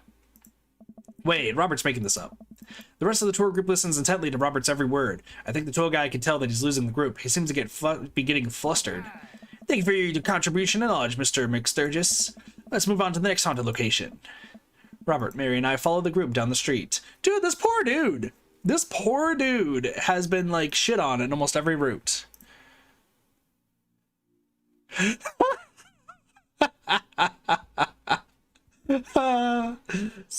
Sorry. Sparks just sent me our last person who is literally the exact same. He's pretty much the exact same, but with different glasses and eyes and a different colored hair. I've pretty much made the same character accidentally. What up, Blossy? Even the same shirt. Whoops. I wondered why I immediately chose these. I was like, oh, I'm just gonna click. Like, man, I think I've done this before. Hold on.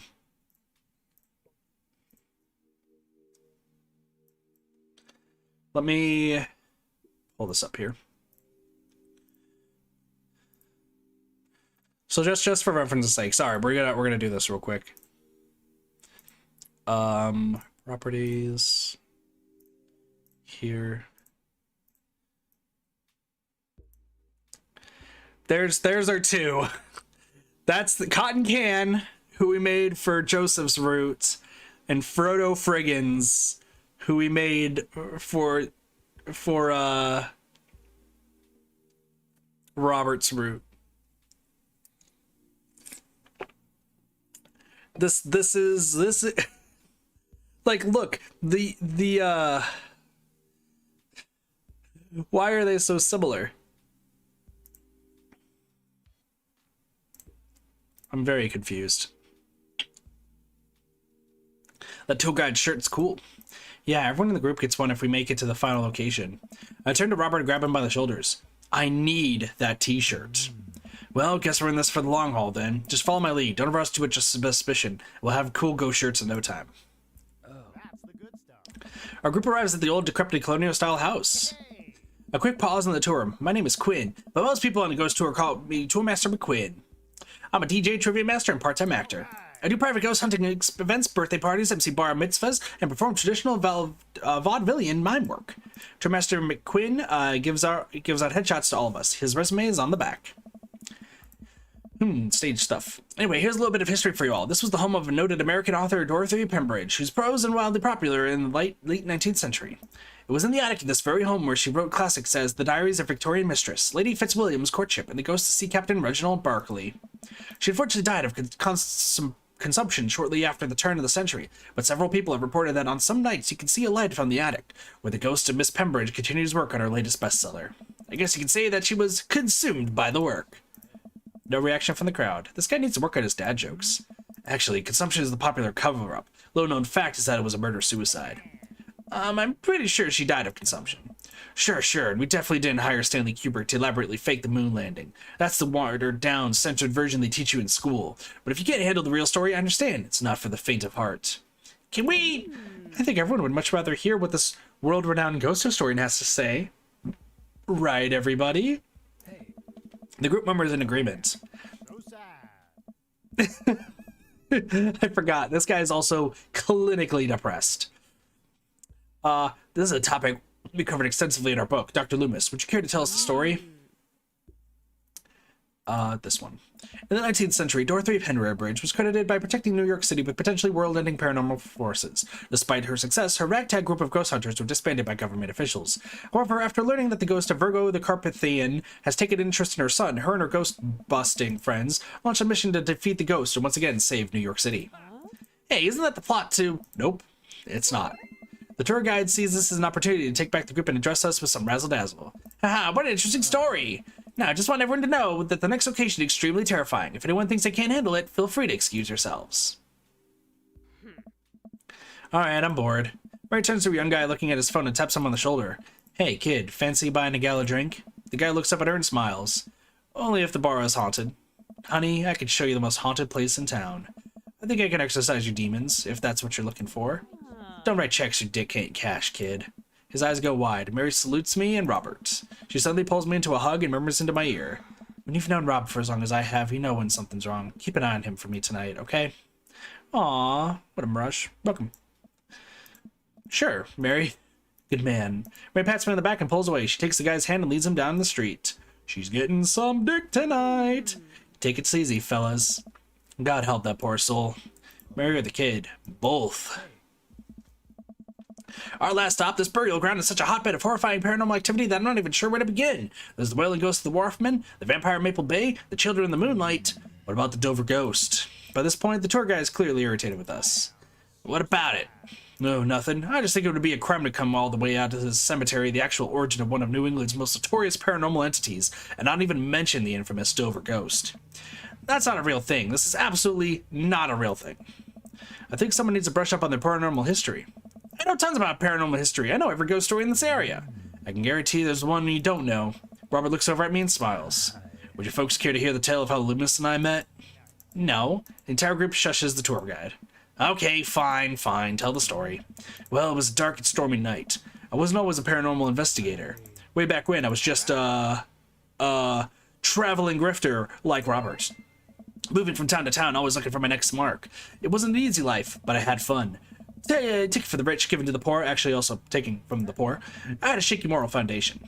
I happened upon a quiet town of Maple Bay quite by accident, but little did I know that the city has a dark side. Now, about the same time, I was just starting out as an apprentice to a rather famous ghost hunter, who was an old family friend of mine. I carried the equipment, operated the EVP machine, all that. Wait, yes? Who was the famous ghost hunter? Well, I don't like to name drop, but Georgia Mathers. The tour guide group gasps. Georgia Mathers? She is a legend. You know her? Knew her. Amazing woman. Died mysteriously. Miss you, Georgie. Anyway, we were in Maple Bay investigating some reports of strange lights and sounds coming from the cemetery late at night. Now, we had been warned by the old crypt keeper that this place was highly dangerous, but Georgia was never one to shy away from an adventure. We camped out in the center of the cemetery for 3 nights straight. We endured your so-called wailing watchman. Wailing ghost of the Wharfman. Whatever, your stupid vampire was just a teenager in a mask, but the Dover ghost, man. Tell him, Loomis. So, there I was, just walking back to my hotel after a long day of... working on a couple of short cons. Classic pigeon drop scam, putting out feelers for a rapid deal. I was going to steal a baby, probably. Would have made me rich. I found myself walking past this very cemetery. And I was never a very superstitious man, but something seemed off. I could hear some sort of commotion happening deep within the graveyard, and I felt compelled to investigate. And thank God you did. George and I were conducting a seance in the mausoleum. At first, things were pretty normal, but after about an hour, everything went south. Playing back the EVP meter, we were able to hear a single word. Run. The air suddenly went cold. Something was very, very wrong. I just knew we weren't alone. We started to hear this faint, distant scraping noise, like something being dragged across the ground. It got louder and louder until it was deafening, some kind of demented howl. And then I felt it. Someone, something, grabbing my ankle. Robert has the whole crowd hook, line, and sinker. He could hear a pin drop. I only cried twice in my life. Once was at the birth of my daughter. The other was when that thing started dragging me. I wasn't sure where it was taking me, but knew it was no place I wanted to go. I was sure I was going to die. The moment I crossed the gate into the cemetery, I heard this god-awful screeching. I ran to the mausoleum just in time to see a man being pulled across the floor by God. To this day, the mere thought of it ties my stomach into knots. It looks like a man, but like... I glanced at Robert. Like someone who didn't know what a man was supposed to look like tried to put one together. The arms were too long, its eyes glowed red. It was like a walking shadow. What'd I do? What any good person would do. I lunged for... Shoot, what was his fake name again? Oh, shoot, is it Davis or... I think it's Daniel, right? Daniel McSturgis. Daniel. I grabbed his hand and entered into a tug-of-war with the unholiest of forces. I thought it was going to be torn in half, but I had God on my side. The pocket Bible I've always kept on me fell out of my shirt pocket, and to this day I can't remember what passage it opened up to. This one. Then shall the dust return to the earth as it was, the spirit shall return unto God who gave it. I have no idea where Robert pulled that verse from. With a horrifying growl, the entity finally relented. Daniel and I collapsed onto the ground, exhausted. We were both covered in blood. The damn creature clawed in my chest, got me real good. Had to get 16 stitches. Robert pulls down the collar of his shirt to reveal a long, wicked scar across his pecs. And that's how I got this scar. I followed Georgia Mathers to the end of the earth. We faced exorcisms, demons, poltergeists, and threw our equipment across the room. But I've never seen Georgia so scared. She was never the same after that, and neither was I. Watching what happened to Daniel and Georgia shook my faith, but I came out of that experience a better man and a better friend. And we've been brothers ever since. The tour group gives us a round of applause as Robert, and I share an emotional hug. As he embraces me, I can smell the cologne on his neck. Wow, Robert does clean up good. I found myself lingering a little too long in the hug. The tour guide seems to have bought it. He's wiping a tear from his eyes. Thank you. It's an honor to be able to share our story. Be sure to watch out for our book. The Paranormal Excursion of the Supernatural, Ice Road Ghost Truckers. Robert has to suppress the laugh at that one. What up, Caitlin? How's it going? Well, I think you both definitely earned your t-shirts. The tour guide hands us the coveted t-shirts. He then slips us both his business card and leans in close. If you guys are ever in need of a professional actor, balloon animal artist, Elvis impersonator, or nude model, please don't hesitate to contact me. You got it, buddy. After a couple of tourists take selfies with us, we split away from the group and walk home. That was incredible. I really can't believe they bought all of that. I didn't know you had it in you, Frodo. Excuse me, Dr. Loomis. That bit about the pocket Bible was aces, although given the Dover ghost glowing red eyes was a little cliche. The Kubrick conspiracy theory bit wasn't. All part of the character. Well, we got the shirts out of it. We were right in front of Robert's house. Wanna have a drink? You trying to poison me? I know where this goes, Small. I know the steps. 1 second I'm sipping delicious aged scotch, the next I'm foaming at the mouth and you've taken over the throne. Long live the king, baby. Robert leads me inside. I can't help but think about what Mary said to me. Robert did seem a little bit off, but that completely disappeared when we were joking around with the ghost tour. I don't know. He's hard to read. While I'm thinking, I hear claws skittering across the floor. Oh god, it's his pit bull. I'm about to be torn to shreds. I shut my eyes tight and brace for impact. Betsy, hey, be nice. I don't feel anything but tiny paws scratching at my shoes. I open my eyes. Betsy? Robert's dog jumps away from me, running around in circles and sniffing Robert's legs. He pats her on the head. Hey, that's not a pit bull. It's the cutest, dumbest Boston Terrier I've ever seen. Look at the doggo. Look at the doggo. It's great. Betsy, you're not a pit bull? You weren't taken by the Dover ghost? Betsy's made of tougher stuff than that, ain't you, girl? Betsy rolls over for some well-deserved belly rubs. I just keep a picture of a large pit bull in my wallet in case of emergencies. Comedic emergencies. We make our way to Robert's living room. For a quiet man with arguably the oldest pickup truck that can be legally driven, his place is amazing. There are sleek, modern appliances throughout, the room with a big flat-screen TV mounted on the wall.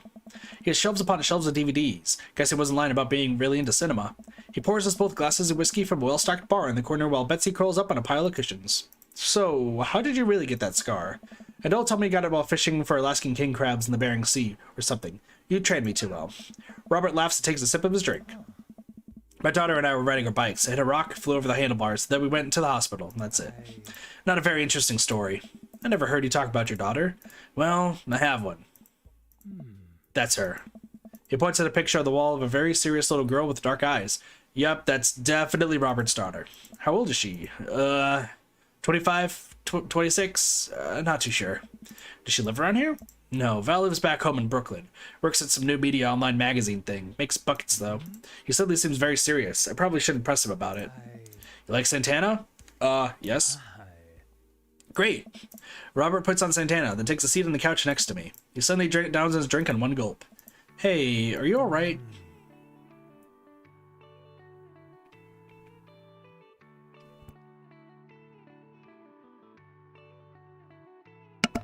Sorry, sneezing. Robert leans in and kisses me, the taste of whiskey burning my lips. I'm surprised at first, but slowly relax into his arms. He pulls away slightly, his lips barely brushing against my mouth. I am now. I can't say anything, at best managing a sigh. Robert leans in again, kissing me harder. He pulls my bottom lip between his teeth and bites lightly, sliding a hand under my shirt. My heart pounds in my chest as he lies us both down on the couch. He kisses a trail down my neck, his teeth grazing my skin. I just wait. It's not that. Robert bites down and I have to stifle a moan. Stop. Robert stiffens up and pulls away. No biting? No, I'm more than okay with that.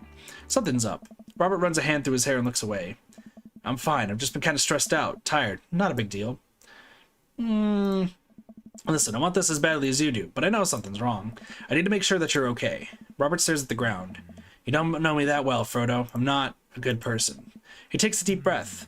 I spent my whole life only taking, and now here I am, an old broken man sitting on top of a pile of everything I've ever taken, alone. But does Robert wear combat boots? Probably.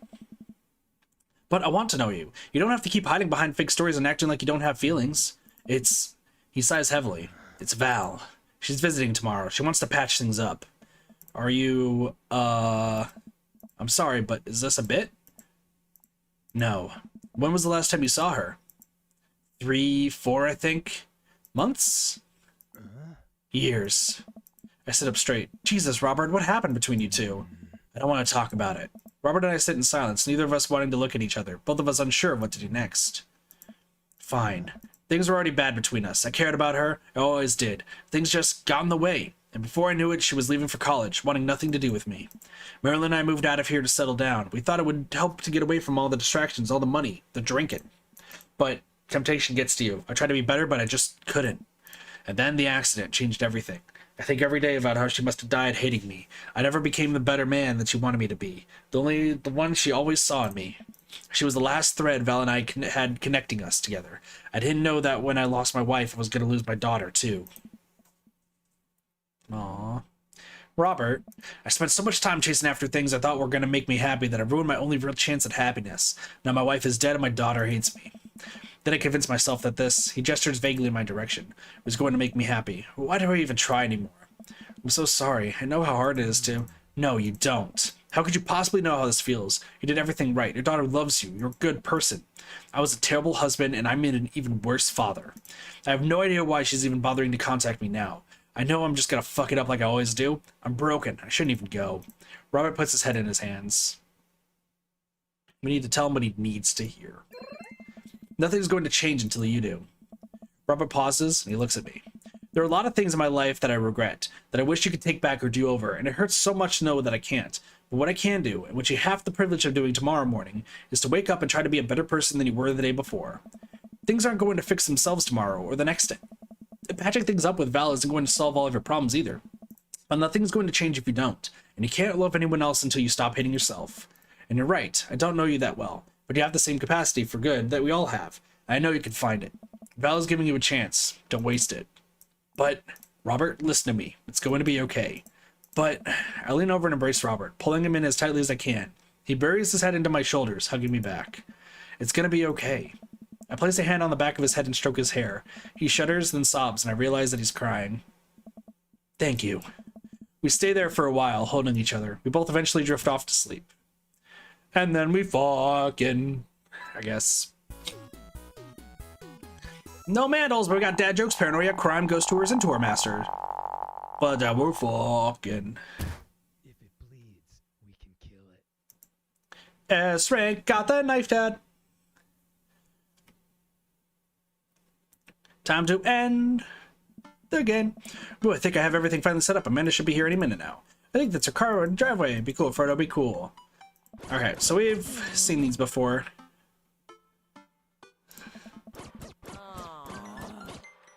So I'm just gonna kind of skip through until we get to where we need to go. Because once again, we've seen this every time. There we go. What? You told me not to make a big deal, but you seem to have forgotten that my entire mission in my life is to make a big deal out of your accomplishments. So consider this your graduation party. Surprise! Dad, everyone's here. Well, yeah, everyone wanted to come and support you. Is that a mac and cheese bar? Sure is. Fully customizable, down to the type of mac. And there's an ice cream cake, the good kind with the crunchies in the middle. I don't know what to say. Don't say anything, just go and have fun with your pals, alright? I'm so proud of you, Amanda. Amanda smiles and runs to her friends. She should make the rounds and make sure everyone's having a good time. But first, mac and cheese. There's only one person we need to deal with. I walk over to Mary, who's having a lively conversation with Amanda. Listen, kid, you're gonna need some real-life skills out there if you're gonna make it out of the streets. I'm going to college. Same thing. Look, I know you're not old enough to drink, right? And I know you're smart enough not to drink until you're of legal age. Uh-huh. But hypothetically, if you were to drink, it'd behoove you to drink a glass of water between rounds. Got it. Hypothetically. Underage drinking, Mary! And if you wake up with a headache, all you gotta do is take a jar of pickles and drink the pickle juice. You're gonna be fine. What's going on here? Girl talk. Mary turns back to Amanda. Let me tell you about how to deal with a bad roommate. First thing to know, you get straight A's if they die during the semester. Holy shit, that turned dark. Woo! Mary, relax, it's a myth. Supposedly. Against my better judgment, I leave them be. I don't think I recognize that girl by the snack table. I should go say hello. Holy shit, is that Val? Is that Robert's daughter? Hi, I don't think we've met. Oh, we've met years ago. And I'm here for my revenge. You're Robert's kid, aren't you? Spot on. I guess that makes you Frodo, huh? Yeah, it's nice to meet you. I'm glad Robert brought you along. He promised there'd be free food, so that's kind of hard to pass up. And look, I don't know you, but can I get real with you for a sec? My old man's a real closed book, you know? Me and him, we got a long way to go. You don't erase decades of neglect in a week, but you sure can get tired of staying angry about it. That kind of bitterness, it poisons you, I think. I'm not too young for that. Anyway, lately he's been better. A lot better. And between him shaving for once and how much he talks about you, I get the feeling you have something to do with it. So, thanks. Robert means a lot to me. I'm glad he's getting better. Just keep an eye on him while I'm not around, okay? Or else. What? I'm kidding. Or am I? I don't know why I'm like this. You're Robert's kid. You're fine. I think it runs in the family. Exactly. She's pretty attractive, though. Amanda trots up to the conversation. Hey, I love your necklace. And your hair. And just, geez, your whole vibe is cool. Thanks. I like your jacket. My girlfriend collects pins, too. Oh, this is my daughter, Amanda. Amanda, this is Robert's daughter, Val. Nice meeting you. I heard you're a photographer. Aspiring photographer. I'm going to school for it. You take pictures? Yes. Then you're a photographer. Welcome to the biz. Val hands Amanda a business card. If you're ever looking for internships, shoot me an email. Anyway, I need to go make friends with that woman over there who's dual-wielding wine glasses. Catch you later. Oh, she's gonna be making friends with Mary. Oh, boy. Val walks away. She's so cool, she gave me a business card. She touched my hand. Congrats, you're just networked for the first time. I'm a regular business lady now. Quarterly projections, stock market, synergy. Well, you're making a fortune as a businesswoman. I gotta keep this party going. Catch you around, Pops. Frodo, Brian. Yeah. Hey, it's you guys. What up, Craig? Nice seeing you. What up, Joseph? What up, Hugo? What up, Matt? What up, Lucian? There you go. As the party starts to wind down, I take a seat on our back porch step. The sunset is setting and everyone seems to have eaten their fill. Amanda wanders over and sits down next to me. Killer party, Pops. What can I say? I was inspired. So, I also have something for you. For me? Why? Not to be completely genuine about my feelings for once or anything, but growing up wasn't easy, but it could have been a lot harder if it wasn't for you. Dad, you've been there for me through everything. There's been times in my life where you were my only friend. I was really scared of going to college and being so far away from you, but I realized that everything you've done for me has been to prepare me for this, and I'm ready. I wouldn't be who I am today without you. Don't cry, don't cry. I swear to God, Frodo, if you cry again, you're the best, Dad. I love you. And I'm crying. Anyway, that was enough emotional vulnerability for one day. Present time, Amanda hands me a tiny wrap package. I tear the wrapping off to find a frame picture of me and Amanda. It's us. Kind of shocking all of our photo albums are just pictures of me, huh? I figured we needed at least one together before I leave.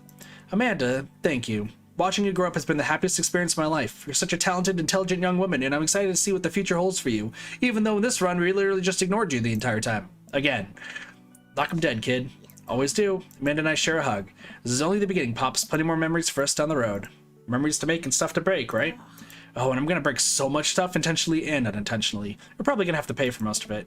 It would be my honor. Amanda hops up. Looks like someone's been waiting to talk to you. I glance over to the back of the yard, where Robert is sitting on a bench beneath our cherry blossom tree. He smiles at me. I'll leave you to it. Me and the Emmas are gonna go get ice cream. Love you, Pops. Amanda runs off to join her friends. I take a seat next to Robert as the last guests make their way out of the party. Hey. Hey. Robert gestures vaguely to the snack table. Good stuff. Yep. So, had a chance to talk to Val. She physically threatened you? Yep. That's my girl. She said you've been doing better. Trying to work on the vices. I also showered today. We sit in silence for a moment. You know, every day for me is a battle against my own self-destructive habits. But lately it's gotten a little easier. Thanks for talking some sense into me. It's hard to get things through my thick skull sometimes, but whatever you said that night has actually helped. I'm glad. I like you, Frodo. I like you a lot. I haven't felt this way about someone in a long time. I lean in and kiss him for a moment before he pulls away. He takes my hand in his. You're special to me. But I have some stuff I need to work on, emotionally, before I can get into anything romantic with you. You deserve better than who I am right now. I need to be on my own for a bit. Figure some things out. Of course. I think what you need right now is a friend. I'm very happy to be that for you. Thank you. That means a lot to me. And if you're ever ready for more than that, you know where to find me. Let's hunt ghosts sometime. I would love that. I put my head on his shoulder and we watched the sun slowly dip below the horizon together. We did it! We got slightly stood up by Robert. Yeah, we did it! Great! We did it again.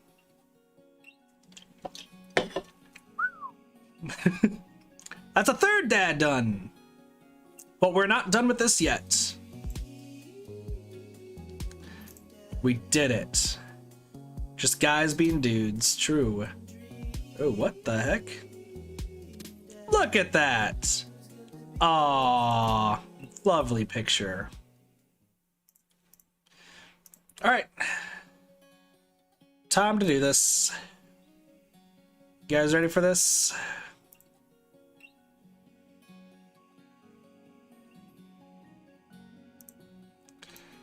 I gotta make sure I do this correctly. Sorry, I don't know why it's stuck there. So that's 3 dads done. But now we got 2 more things we gotta do.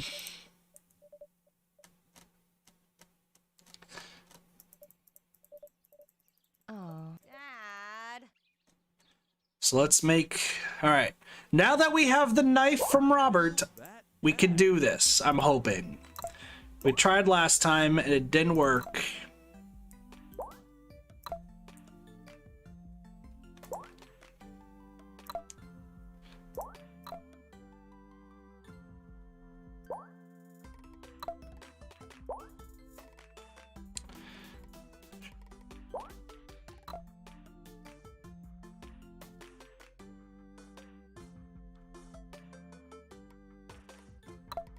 I'm hoping that this works.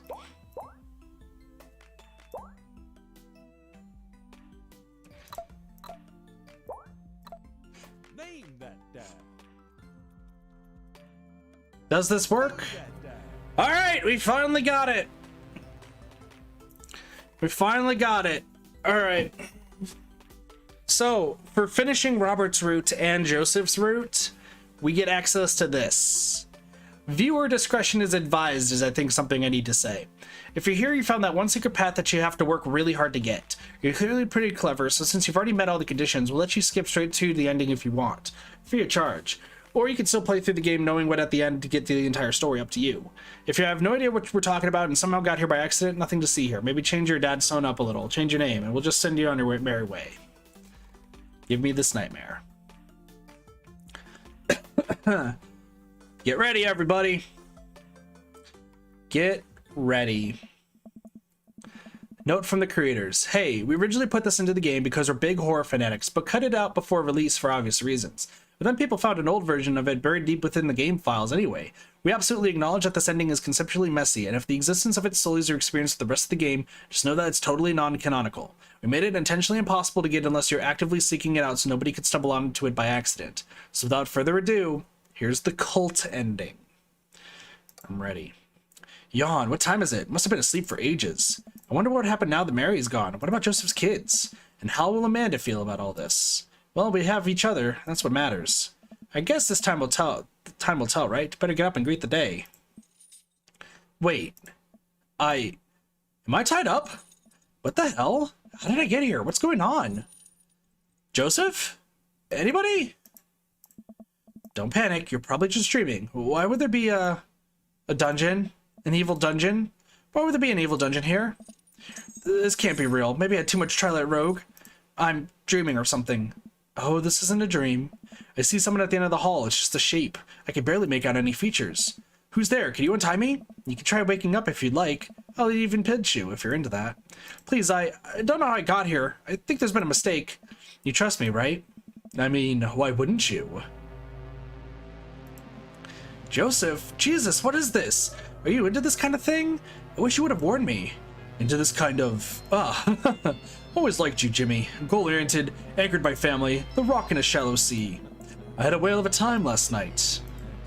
Get it, whale? We talked extensively about whales last night. You don't really like them? This is loud.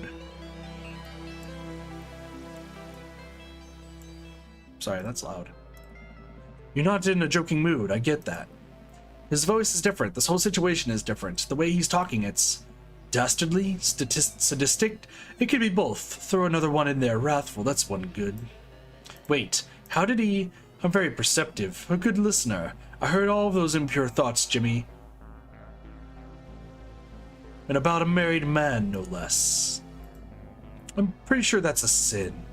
Who are you? I told you, I'm a cool youth minister. Have you seen my tattoos? Were you ever watching me tear up on the... Were you even watching me tear it up on the dance floor?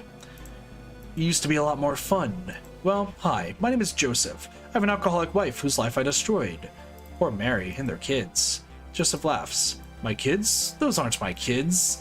Well, they are my kids, in a way. Cosmically, I guess you can call them vessels. And in that case, I guess that technically makes me not a dad. Whoops, sorry to kill that little fantasy for you. Joseph, this is insane. So the whole minister thing, that's just a front for this weird sex dungeon? Joseph starts laughing hysterically. He wipes a tear from his eye. Oh, that's so cute. You think this is a sex thing? I mean, it's kind of a sex thing. The safe word is Jimmy Buffett. Jimmy, there are powers at work so far beyond your understanding that the very idea that I would sink to some half-baked sex game is a little insulting. All that religion mumbo-jumbo was entirely false. I'm a man of the cloth, just not the cloth you're thinking of. I am the conduit for something beautiful, Jimmy. Something pure, and you have the honor of being part of it. Listen, I know that sounds kind of hokey, but stick with me. I promise I'll get back to being relatable cool in a second. Where you really are is under the house, or I guess under the houses. The houses? Are we under the cul-de-sac? Hey, deductive reasoning! Points for Jimmy! How did nobody notice a dungeon underneath the town? Somebody would have to had to. All dead. Everyone who figured it out, that is. And it's not a dungeon. Dungeons are for cowled castles and 12-year-olds. This place is, how would I describe it? Inhabiting many spaces. The betweens of the world, the gaps in mathematics. It's quite simply beyond you, I'm afraid. Just think of it as the real Margarita zone. This is too much. My head hurts. Jimmy, you ever wonder where all the wives and husbands in town went? Where everyone's an eligible single father? I just thought it was a coincidence. Nothing's a coincidence, idiot. No town in America is such a concentration of eligible willing dads. And you want to know why? I don't know if I do, Joseph. Because of me. Because of my work. Because of my loyalty. Loyalty? You're insane. Profoundly. How many couples have I pushed to divorce? How many wives and husbands have I hunted in the dark? Wait, Amanda's father, Alex. It can't be. I unfortunately can't take credit for that one. It seems nature beat me to the punch. I don't know if that's a relief or not. But man, what if I had? The look on your face would have been priceless. Maple Bay is a psychic beacon of unfathomable power, but it requires sacrifice. It needs to feed on those deep, unquenchable pangs of anguish. And all to get these very good friends of ours here, in my town, in my father's town, and his father's before him, hurting for human touch, praying for the salvation of kindness. I don't understand. Of course you don't. You're out there gallivanting about, seducing all the hottest single dads, meddling in something on which you have no understanding, a greatness you could not conceive. Out there in the dark of the sea lies something that has been waiting to return for 100 million years. It showed the path to my ancient ancestors, and it has shown the path to me. And I will harvest the sorrow of each dad whose life I destroyed until the shame and stink of their failures has returned our eternal king to life, the fuel of 100,000 rank darkness of the soul. Wow. Do you have anything you'd like to say? What about Amanda? Just kidding, you don't get to choose. I know you're used to being in control here, but now it's my turn. And don't worry yourself about Amanda. If you touch her, please, Jimmy, give me some credit. Look at my pedigree. If I do my job, I won't ever have to. Now, if you excuse me, there's some other business I need to attend to. Your dear friend Robert has been awfully worried about you. I think it's about time this miserable drunk gets one last visit from the Dover ghost. This is a nightmare. A beautiful nightmare, wouldn't you agree? All along you've been living a dream, Daddy. Now it's time to wake up. Oh man, this is bad. This is very bad. How long was I out? When is he coming back? How do I get out of here? A hand slips over my mouth. Don't say anything. Hell, don't even think about anything. It's okay, Jimmy. It's me. I'm gonna get you out of here. She kneels down and starts working on the ropes around my ankles. I gotta be honest, I didn't like you at first. I guess I did try to break up your marriage. Shut up for once. Look, truth is I feel sorry for you. I feel sorry for the both of us. I don't think you're a bad person despite what you might think of me. I don't want it to end like this. Not again. I raised my eyebrows at her. Come on, who do you think lived in that house before you? Don't think about it. Not right now. He's coming. Run like hell, kid. Mary finishes untying me and disappears. I have to get out of here. I bolt from the chair and run as fast as I can down the hallway outside of my holding cell. Eventually I run out of breath. I can't keep sprinting, not with these dad knees. I check myself. All I have are the clothes on my back and this thing in my pocket. The pocket knife that Robert gave me. If I have to defend myself, this is all I have. Looking ahead of me, I can't see the end of the hallway. It bends further up there. I look back and can't even see where I started. I guess the only thing I can do is keep going and hope there's a way out on the other end. If there is another end. The hallway bends and twists. Sometimes it gets smaller to the point where I have to crawl on my hands and knees to get through. Sometimes it expands into a great cavern where I can't even see the ceiling. I see no way out other than to keep moving forward. I don't know how long I've been walking, but my body aches with soreness. I'm long past dehydration. My head is pounding. My vision is blurred. I lean up against the walls of the hallway in support. And yet, still here I am. I've been walking for what I think must be days. It could be weeks, months. The exhaustion has sunk into my bones. I drift in and out of my consciousness. I think I've slept, if you could call it sleep. My dreams are plagued with nightmares of being chased down this hallway. I see Joseph's kids. They hide in the shadows. They're coming to drag me back to Joseph. Oh God, Joseph. I can see his face so clearly in those dreams. I don't know why I keep moving. I keep placing one foot in front of the other. My clothes are tattered. My shoes have worn through. My hell is inescapable until it's a door. A door at the dead end of the hallway. I place my hand on the knob, seeing for the first time my gnarled fingernails and stretched papery skin. I open the door and walk through. In my house? How did that... Dad! Amanda rushes into the room, wrapping her arms around me in a ferocious bear hug. Where have you been? Are you okay? I tried calling you like 30 times. Amanda? What happened? Did the boat break down or something? Oh, You know what? I'm just glad you're home. I look down at myself and my clothes. They're there. My shoes are on. My fingernails aren't gnarled. I feel fine. I hug Amanda again. Nothing has ever felt as good in my entire life. I have to choke back tears of relief. Amanda, I'm so glad to see you. You have no idea. Wow, one night at sea. You didn't see a whale, did you? You poor thing. No whale could keep me from my daughter. Damn right. You know what? You need breakfast. A very greasy breakfast. That sounds amazing. Amanda skips out of the room. This is all so confusing. Was it a dream? By the way, is it okay if Emma P comes over tonight? Emma P? You know, my best friend. Oh, sure, wait. I thought, isn't Emma R your best friend? She has red hair, you do art together, you pooped in her bed during that sleepover one time? Alright, my mistake, teenage brain, you know? I sit down on the couch, suddenly very exhausted. All I want is to have a big plate of hash browns with my daughter by my side while I currently work on my word jumbles. This doesn't bode well. I reach over to the coffee table and grab my trusty book of jumbles. This is a crossword puzzle. I stare at it for too long. Hey, Amanda. Amanda pops her head in from the kitchen. Working hard on these eggs, Dadtron. If you want the perfect over medium, I gotta be in the zone. When's your birthday? Why, did you get me something? No, seriously, when's your birthday? My birthday? Dad, really? Do I have to answer this? I've seen a lot of weird stuff today, Amanda. Humor me. My birthday is... Nothing gets past you, huh? You know, I almost had you go in there for a sec. Was it the crossword puzzle that gave it away? You know, I tried so hard to nail the details. Like, cooking you breakfast over medium eggs with hash browns? Come on, that's so you. In my man impression, I really think I stuck the landing on her relevant yet wholesome tone. The whole manic pixie dream daughter thing? I should have been on Broadway with these chops. I feel like you're not appreciating how much work I put in here. Cracks begin to form along the walls around me. I look down and see the floor collapsing in tiles. As the walls crumble, I can see where I truly am. We're back in the dungeon! Almost gave it away, I got away, huh? Don't know how you got out of those ropes. You're a crafty one, aren't you? Mary. Oh, right, Mary. She's rocking the tag team with you, isn't she? Funny. Here I was thinking marriage is about trust. You know, I thought I was going to take care of Robert, but now here you are trying to make your little escape. And honestly, Jimmy, you're just killing my whole timeline here. Wait, Robert. As quick as I can, I pull his folding knife out of my pocket and lunge for Joseph, throwing all my force into him. Joseph knocks the knife out of my hand and skitters across the room. Aw, man, Jimmy, I thought we were cool. I thought we had a thing here. What happened to Margarita Zone? Well, sorry, buddy, but I guess I'm gonna have to do you dirty. Doing you dirty means I have to kill you. Joseph wraps his hand around my neck, smiling as he tightens his grip. What's wrong? You were so into it this last night. I have no strength left to fight him. This is it, isn't it? The world goes quiet around me. All I can think about is Amanda. I miss her so much. I'm sorry, Amanda. I love you more than anything. Please be good. Joseph's eyes go wide. He releases his grip on me and I gasp in air. He turns around. It's over, Joseph. Honey, sweetie, you stabbed me. You stole so much of my life from me. Joseph backs away from Mary, clutching the wound on his shoulder. Sweetheart, we can work this out. I'm done with you. Father? Chris peeks out from the doorway behind Mary. He looks different. Behind him are Christian, Christy, and Chris, who are all creeping into the room. Holy shit, this is creepy. Father, we're so hungry. Won't you feed us, Father? Mary turns to me and holds out the hand. Hey, sailor. It's time to go. The children corner Joseph as I crawl to Mary. He pulls me into the hallway. I look back into the room at the horror I had escaped. The more I look at it, the more it seems to break my mind. I turn away, my head pounding.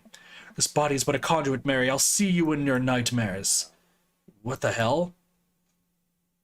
Who the fuck was that? My eyes open and I sit up in bed, gasping for air. Dad! Amanda leaps off the chair in my room and attacks me with a hug. Amanda! This is the best hug of my life. I was so worried about you. I'm so happy to see her again. Wait, Amanda, what's your birthday? Dad, did you forget again? It's March 22nd. You got me a record player and we ate an ice cream cake at the beach. But I dropped the ice cream cake and got sand all over it, remember? I remember that. Panda, I missed you so much. What happened? You don't remember? The yacht sank. The rescue crews had to pull you out of the water. That was a few days ago. Where's Joseph? They found something in the yacht wreckage, some documents that showed him he was embezzling funds from the church. Nobody's seen him since. There's a detective here who's been waiting to talk to you. He's nice, but he's drinking all of our coffee. Let me go grab him. Wait. Yeah? Amanda, I love you so much. I love you too, Dad. Amanda skips out of the room, and in a moment, Mary enters with the guy I saw in the hallway. Who the fuck are you?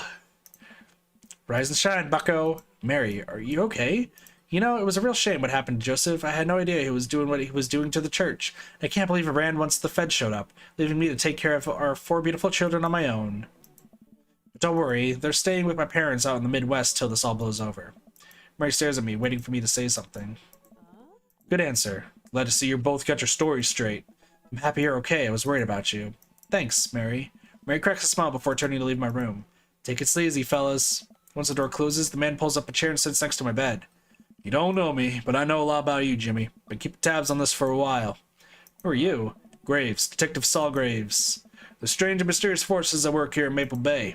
What you saw down there, what we both saw down there, I don't know if I'll ever be able to forget it. I get the feeling that you won't be able to either.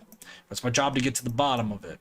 So what does this mean for me? It means live your life like none of this ever happened. Go be happy, go raise your daughter, go fall in love. Be well, Jimmy. Saul walks to the door of my bedroom but stops. He turns to me. And I know it's hard to raise a kid as a single parent. Even I lost my wife under mysterious circumstances. Barry and I have been on our own for a while now. If there's one thing I learned through all this, is that us dads have to help each other out. Get some rest. But if you're not doing anything later, maybe you can give me a call.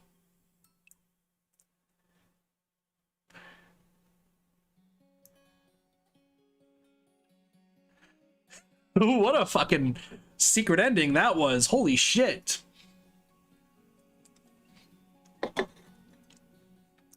What a fucking weird ass ending.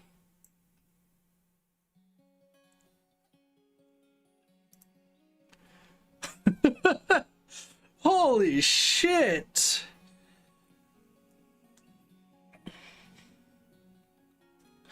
What a... Up and all this I did mention I got here. What up, Neko? How's it going? Yeah, so that's the secret ending for Joseph, where you have to date Joseph all the way and date Robert all the way before you can see that ending, and you have to make Jimmy Buffett.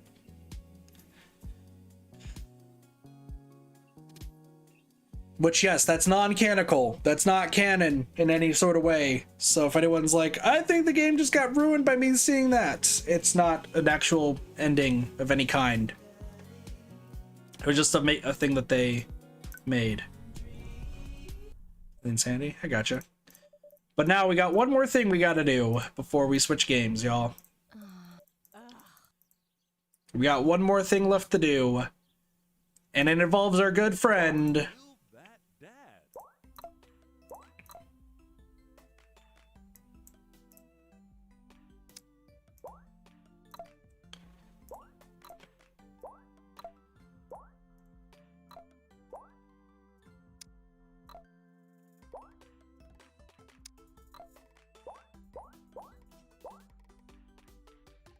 I think those are the right ones. Name that dad. Roto Friggins! Be that dad.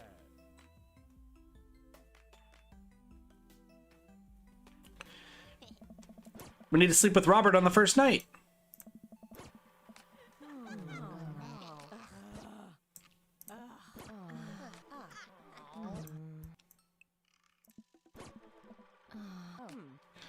Doo-ba-doo-boo-boo-ba-doo. So we need to sleep with Robert on the first night, and we can't do that. The reason we have to do this twice, by the way, is because if we sleep with him on the first night, we actually can't tell Amanda that she can curse.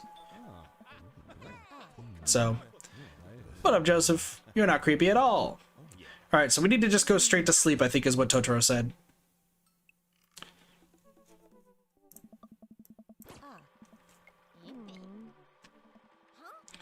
So we'll do this. Need to rest my eyes. There's Craig. Because we need to go to the bar. And once we get to the bar, we can do what we need to do.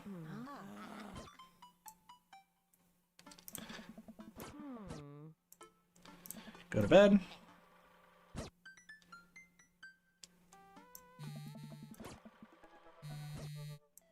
Go back to sleep.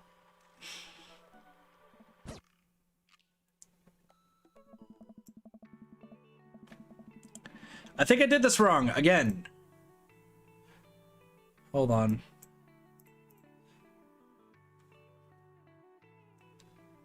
How do I...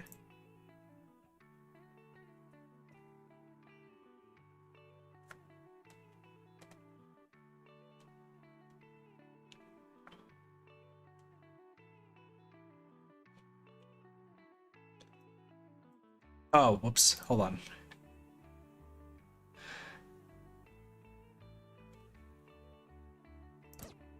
This?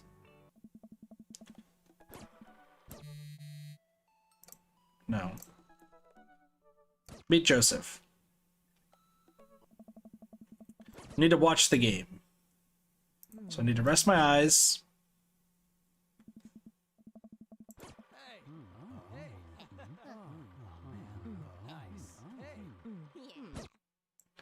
Okay, that's what I need to do. So we just gotta keep going, and we need to watch the game. I'm going clubbing. Go out and watch the game. We've done this before slightly, but I ended up essentially skipping through this, so we're just gonna read from this point. A big burned out neon sign hangs above the tiny dive bar. Jim and Kim's, huh? Alright, I'll do. The bar is small and dimly lit. The crack of pool ball suns in the back as patrons laugh and joke. A string of multicolored Christmas lights hang above the bartender. I can't tell if he's Jim or Kim. I pull up a seat at the bar. What'll it be? One beer, please. Sure thing, boss. Bartender slides me a nice cold beer. I take a sip and enjoy the refreshing taste. Say, you're Jim or Kim? I'm Neil. Oh. I awkwardly turn my attention to the game, which is playing on one of the TVs on the wall. As luck would have it, my team of preference is not only playing, but is currently in the lead, which is always a good thing. The brightly colored mascot, which is some kind of animal, does cartwheels. I slightly cheer on my favorite team, hoping that I don't get into any confrontational arguments with a fan of the opposing team. Excuse me. Several people in this bar are wearing the distinctive colors of the team I dislike, although I believe from their demeanor that, like me, the passion for the team is all in good fun. A middle-aged woman holding a nearly empty wine glass slides up to the bar and sits uncomfortably close to me. Hey, sailor. Oh, hello. Good to see fresh meat in here. I'm Mary. Come here often? Oh no, I actually just moved into this part of town today. I'm Frodo, by the way. Are you watching the game? Yeah. My preferred team is in the lead. If they keep this up, they'll win the game with ease. Oh, I love that team, and also I love that game. I love someone who knows their way around balls. I'm getting the impression that she's a little drunk. Buy a gal a drink. Buy Mary a drink. Almost reluctantly signal the bartender and order Mary another glass of wine. Neil jokes back and forth with Mary. They clearly friends, and this clearly isn't her first time doing this. She tips her glass at me. Suppose I gotta keep you company now. So, what do you want to know? What's your deal? Me? I'm a ghost, Frodo. Out the hollowed halls of Jim and Kim's, waiting for my beloved to return from sea. Really? No. Homegirl just loves a drink. So what else can you tell me about this part of town? It's quiet, that's for sure. If you want an idyllic little life with white picket fences, then this is the place to do it. But every town has its secrets, you know. She takes a sip of her drink. That was a little too ominous for my taste. She leans closer. Would you like to learn some of my secrets? Oh boy. Maybe some other time? Suit yourself, sailor. Mary saunters off, setting her sights on the newest bar patron to enter. I happily watch the game over another beer. The game has gotten close in terms of points, a little too close than what I'm comfortable with. After a particularly skilled player scores a number of points for the other team, putting them in the lead, I hear an affirmative grunt from another man at the bar. Go team. He sits alone, brooding over a beer and keeping an eye on the game. Enjoying the game? I'm now that we're winning. Oh, he must be rooting for different teams. In my opinion, my team is far superior. I have to disagree with that. Based upon our win-loss record, I'd say that my team is superior. That's where you're wrong, since as it stands right now, my team is beating yours. The conversation ends there, and we both go back to silently rooting for our respective teams. The game is close, with both sides playing their hardest to win, but in the end, my team prevails. Quiet cheers ripple throughout the bar. I raise a respectful glass at the man drinking whiskey. He raises his in response. An unspoken truce is formed between us based on mutual love for the game. He motions to the bartender, who pours 2 glasses of whiskey. Man slides on one over to me. The name's Robert. Thanks, I'm Frodo. I must be new here. Mary already hit on you? Yep. Robert chuckles. She's a peach. Well, you pick the best bar in town. As slimy as it is, you'll never find a better spot than Jim and Kim's. Is there actually a Jim and Kim that runs this place? No, that'll be Neil. Neil waves from across the bar. Good guy, Neil. Not enough Neils in this world. Okay. You whiskey fella or beer fella? Beer, but I'll drink most things. You like shots? I love shots. Thank God. Robert nods to Neil, who serves up 2 shots of whiskey. He hands one to me. Here's to your health. We take the shots. The whiskey burns going down, but I try my hardest to look tough. Wait, I think this is what making friends is. Okay, Frodo, this guy's out of my friend league, but I think if I play my cards right, we'll be pals in no time. Compliment his cool leather jacket. I like your jacket. Thanks. Been in my family a long time. Passed down from firstborn to firstborn. Curse, some would say. Man, this guy's mysterious. And cool. Way cooler than I am, at least. Robert signals to the bartender for another round. What are you doing here tonight? Running from my problems? The usual. I like your style. He gets up. Be right back. Gotta powder my nose. Never seen Robert this talkative. He must like you. I guess so. I gotta admit that Robert has a gruff charm to him. If a guy like that thinks I'm cool, then I really must be. Robert comes back from the bathroom and grabs his leather jacket. I'm gonna go home. You headed my way? Robert and I leave the bar to find ourselves walking in the same direction. I live in this cul-de-sac down the way. Does everybody live there? Me too. We just finished unpacking today. Great place to be. Good neighbors. Well, some of them. Who's that? We get to Robert's house, which is just a few houses away from mine. We stop and he turns to me. I don't kiss and tell, Frodo. So are we doing this or what? What? You know. Do you want to come inside or not? A wave of realization rushes over me. I blush. Smile and nod. Let's do it. I follow him up to his door. He fumbles with his keys for a second and unlocks the door, leading me inside. The moment the door closes behind us, he pushes me up against the wall and kisses me, grabbing my hips. Come on. Robert takes my hand and leads me up the stairs and into what I assume is his bedroom. Well, thank you for the host, Adori. Appreciate that. But it's so dark that I can't see anything but Robert's intense expression. He kisses me again and I can hear him shucking off his jacket. I clumsily take off mine too. His hands roam down my chest and suddenly he's tugging at my belt. I don't normally do this. Do you want to stop? No. Good. Robert continues to unbuckle my belt and guides me to the bed. Let's have some fun. Sunlight streams in between the slats of the blinds. My head is pounding. I really overdid it last night. Wait a minute, this is my old house? Or my new house? Oh, right. I look around for Robert, but find myself alone. Hello? There's a clatter from the bathroom and the door opens. Robert is fully dressed and grabs his keys. That was fun. Yeah, it was. You should go. That's certainly not what I was expecting. Well, talk to you later. Robert cracks a smile. Sure, your clothes are over there. I hastily get dressed and show myself out. The sun is unbearably bright. I need to lie down and start to make my way back home when I suddenly remember Amanda. We're Amanda! We did it! We had sex on the first night! We're such a great dad. Well, we got 4 left to go. 4 dads left to go, and we've been kind of just like slowly going through this game. But, you know, we're doing decent, all things considered. So, yeah. We just pull this up here real quick. That, I somehow grabbed the wrong thing. Gets bad dad achievement. I'm such a great dad. I am a great dad. No one can counter this. All right, so we got 4 dads left. Brian, Damien, Hugo, and Matt. And yeah.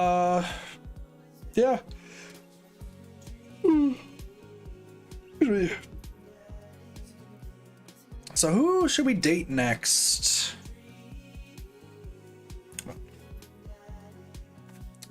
Let's see. So Hugo's the teacher who I don't know. Damien's the vampire looking dude. Matt is the coffee shop owner, and Brian is a Kumamitsu. Thank you for the follow. Welcome up to the kid party. Hope you're doing well. We're not gonna be doing another dad today. That sounds weird out of context, but in context, I guess it makes sense. I might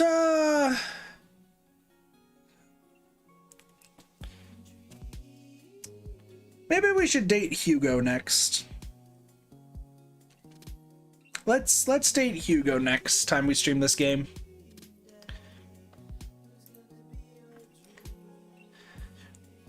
Because Brian, like, I don't know about Brian and Matt, and then I'm just having Damien not be chosen because it makes one person like a little grumpy, and that's a little funny, I'm not gonna lie. Which that was the plan for Robert too, because so many people in the beginning was like, you should date Robert, and I dated Craig first. But I had to date Robert in order to do the Joseph stuff, the rest of Joseph stuff. So fun stuff though, fun stuff. Anyway, I need to go really quick because we're gonna be switching games here in a moment. We will switch on over to Returnal. We can do some Returnal runs. So we're going from Dream Daddy to Returnal. So I'm gonna get some music going, and we will switch games here in a moment. So I will be right back. Let me move you guys over here. I'm sorry, chat, you're being moved. Hope that's okay. Cool. See you guys in a bit. Oops.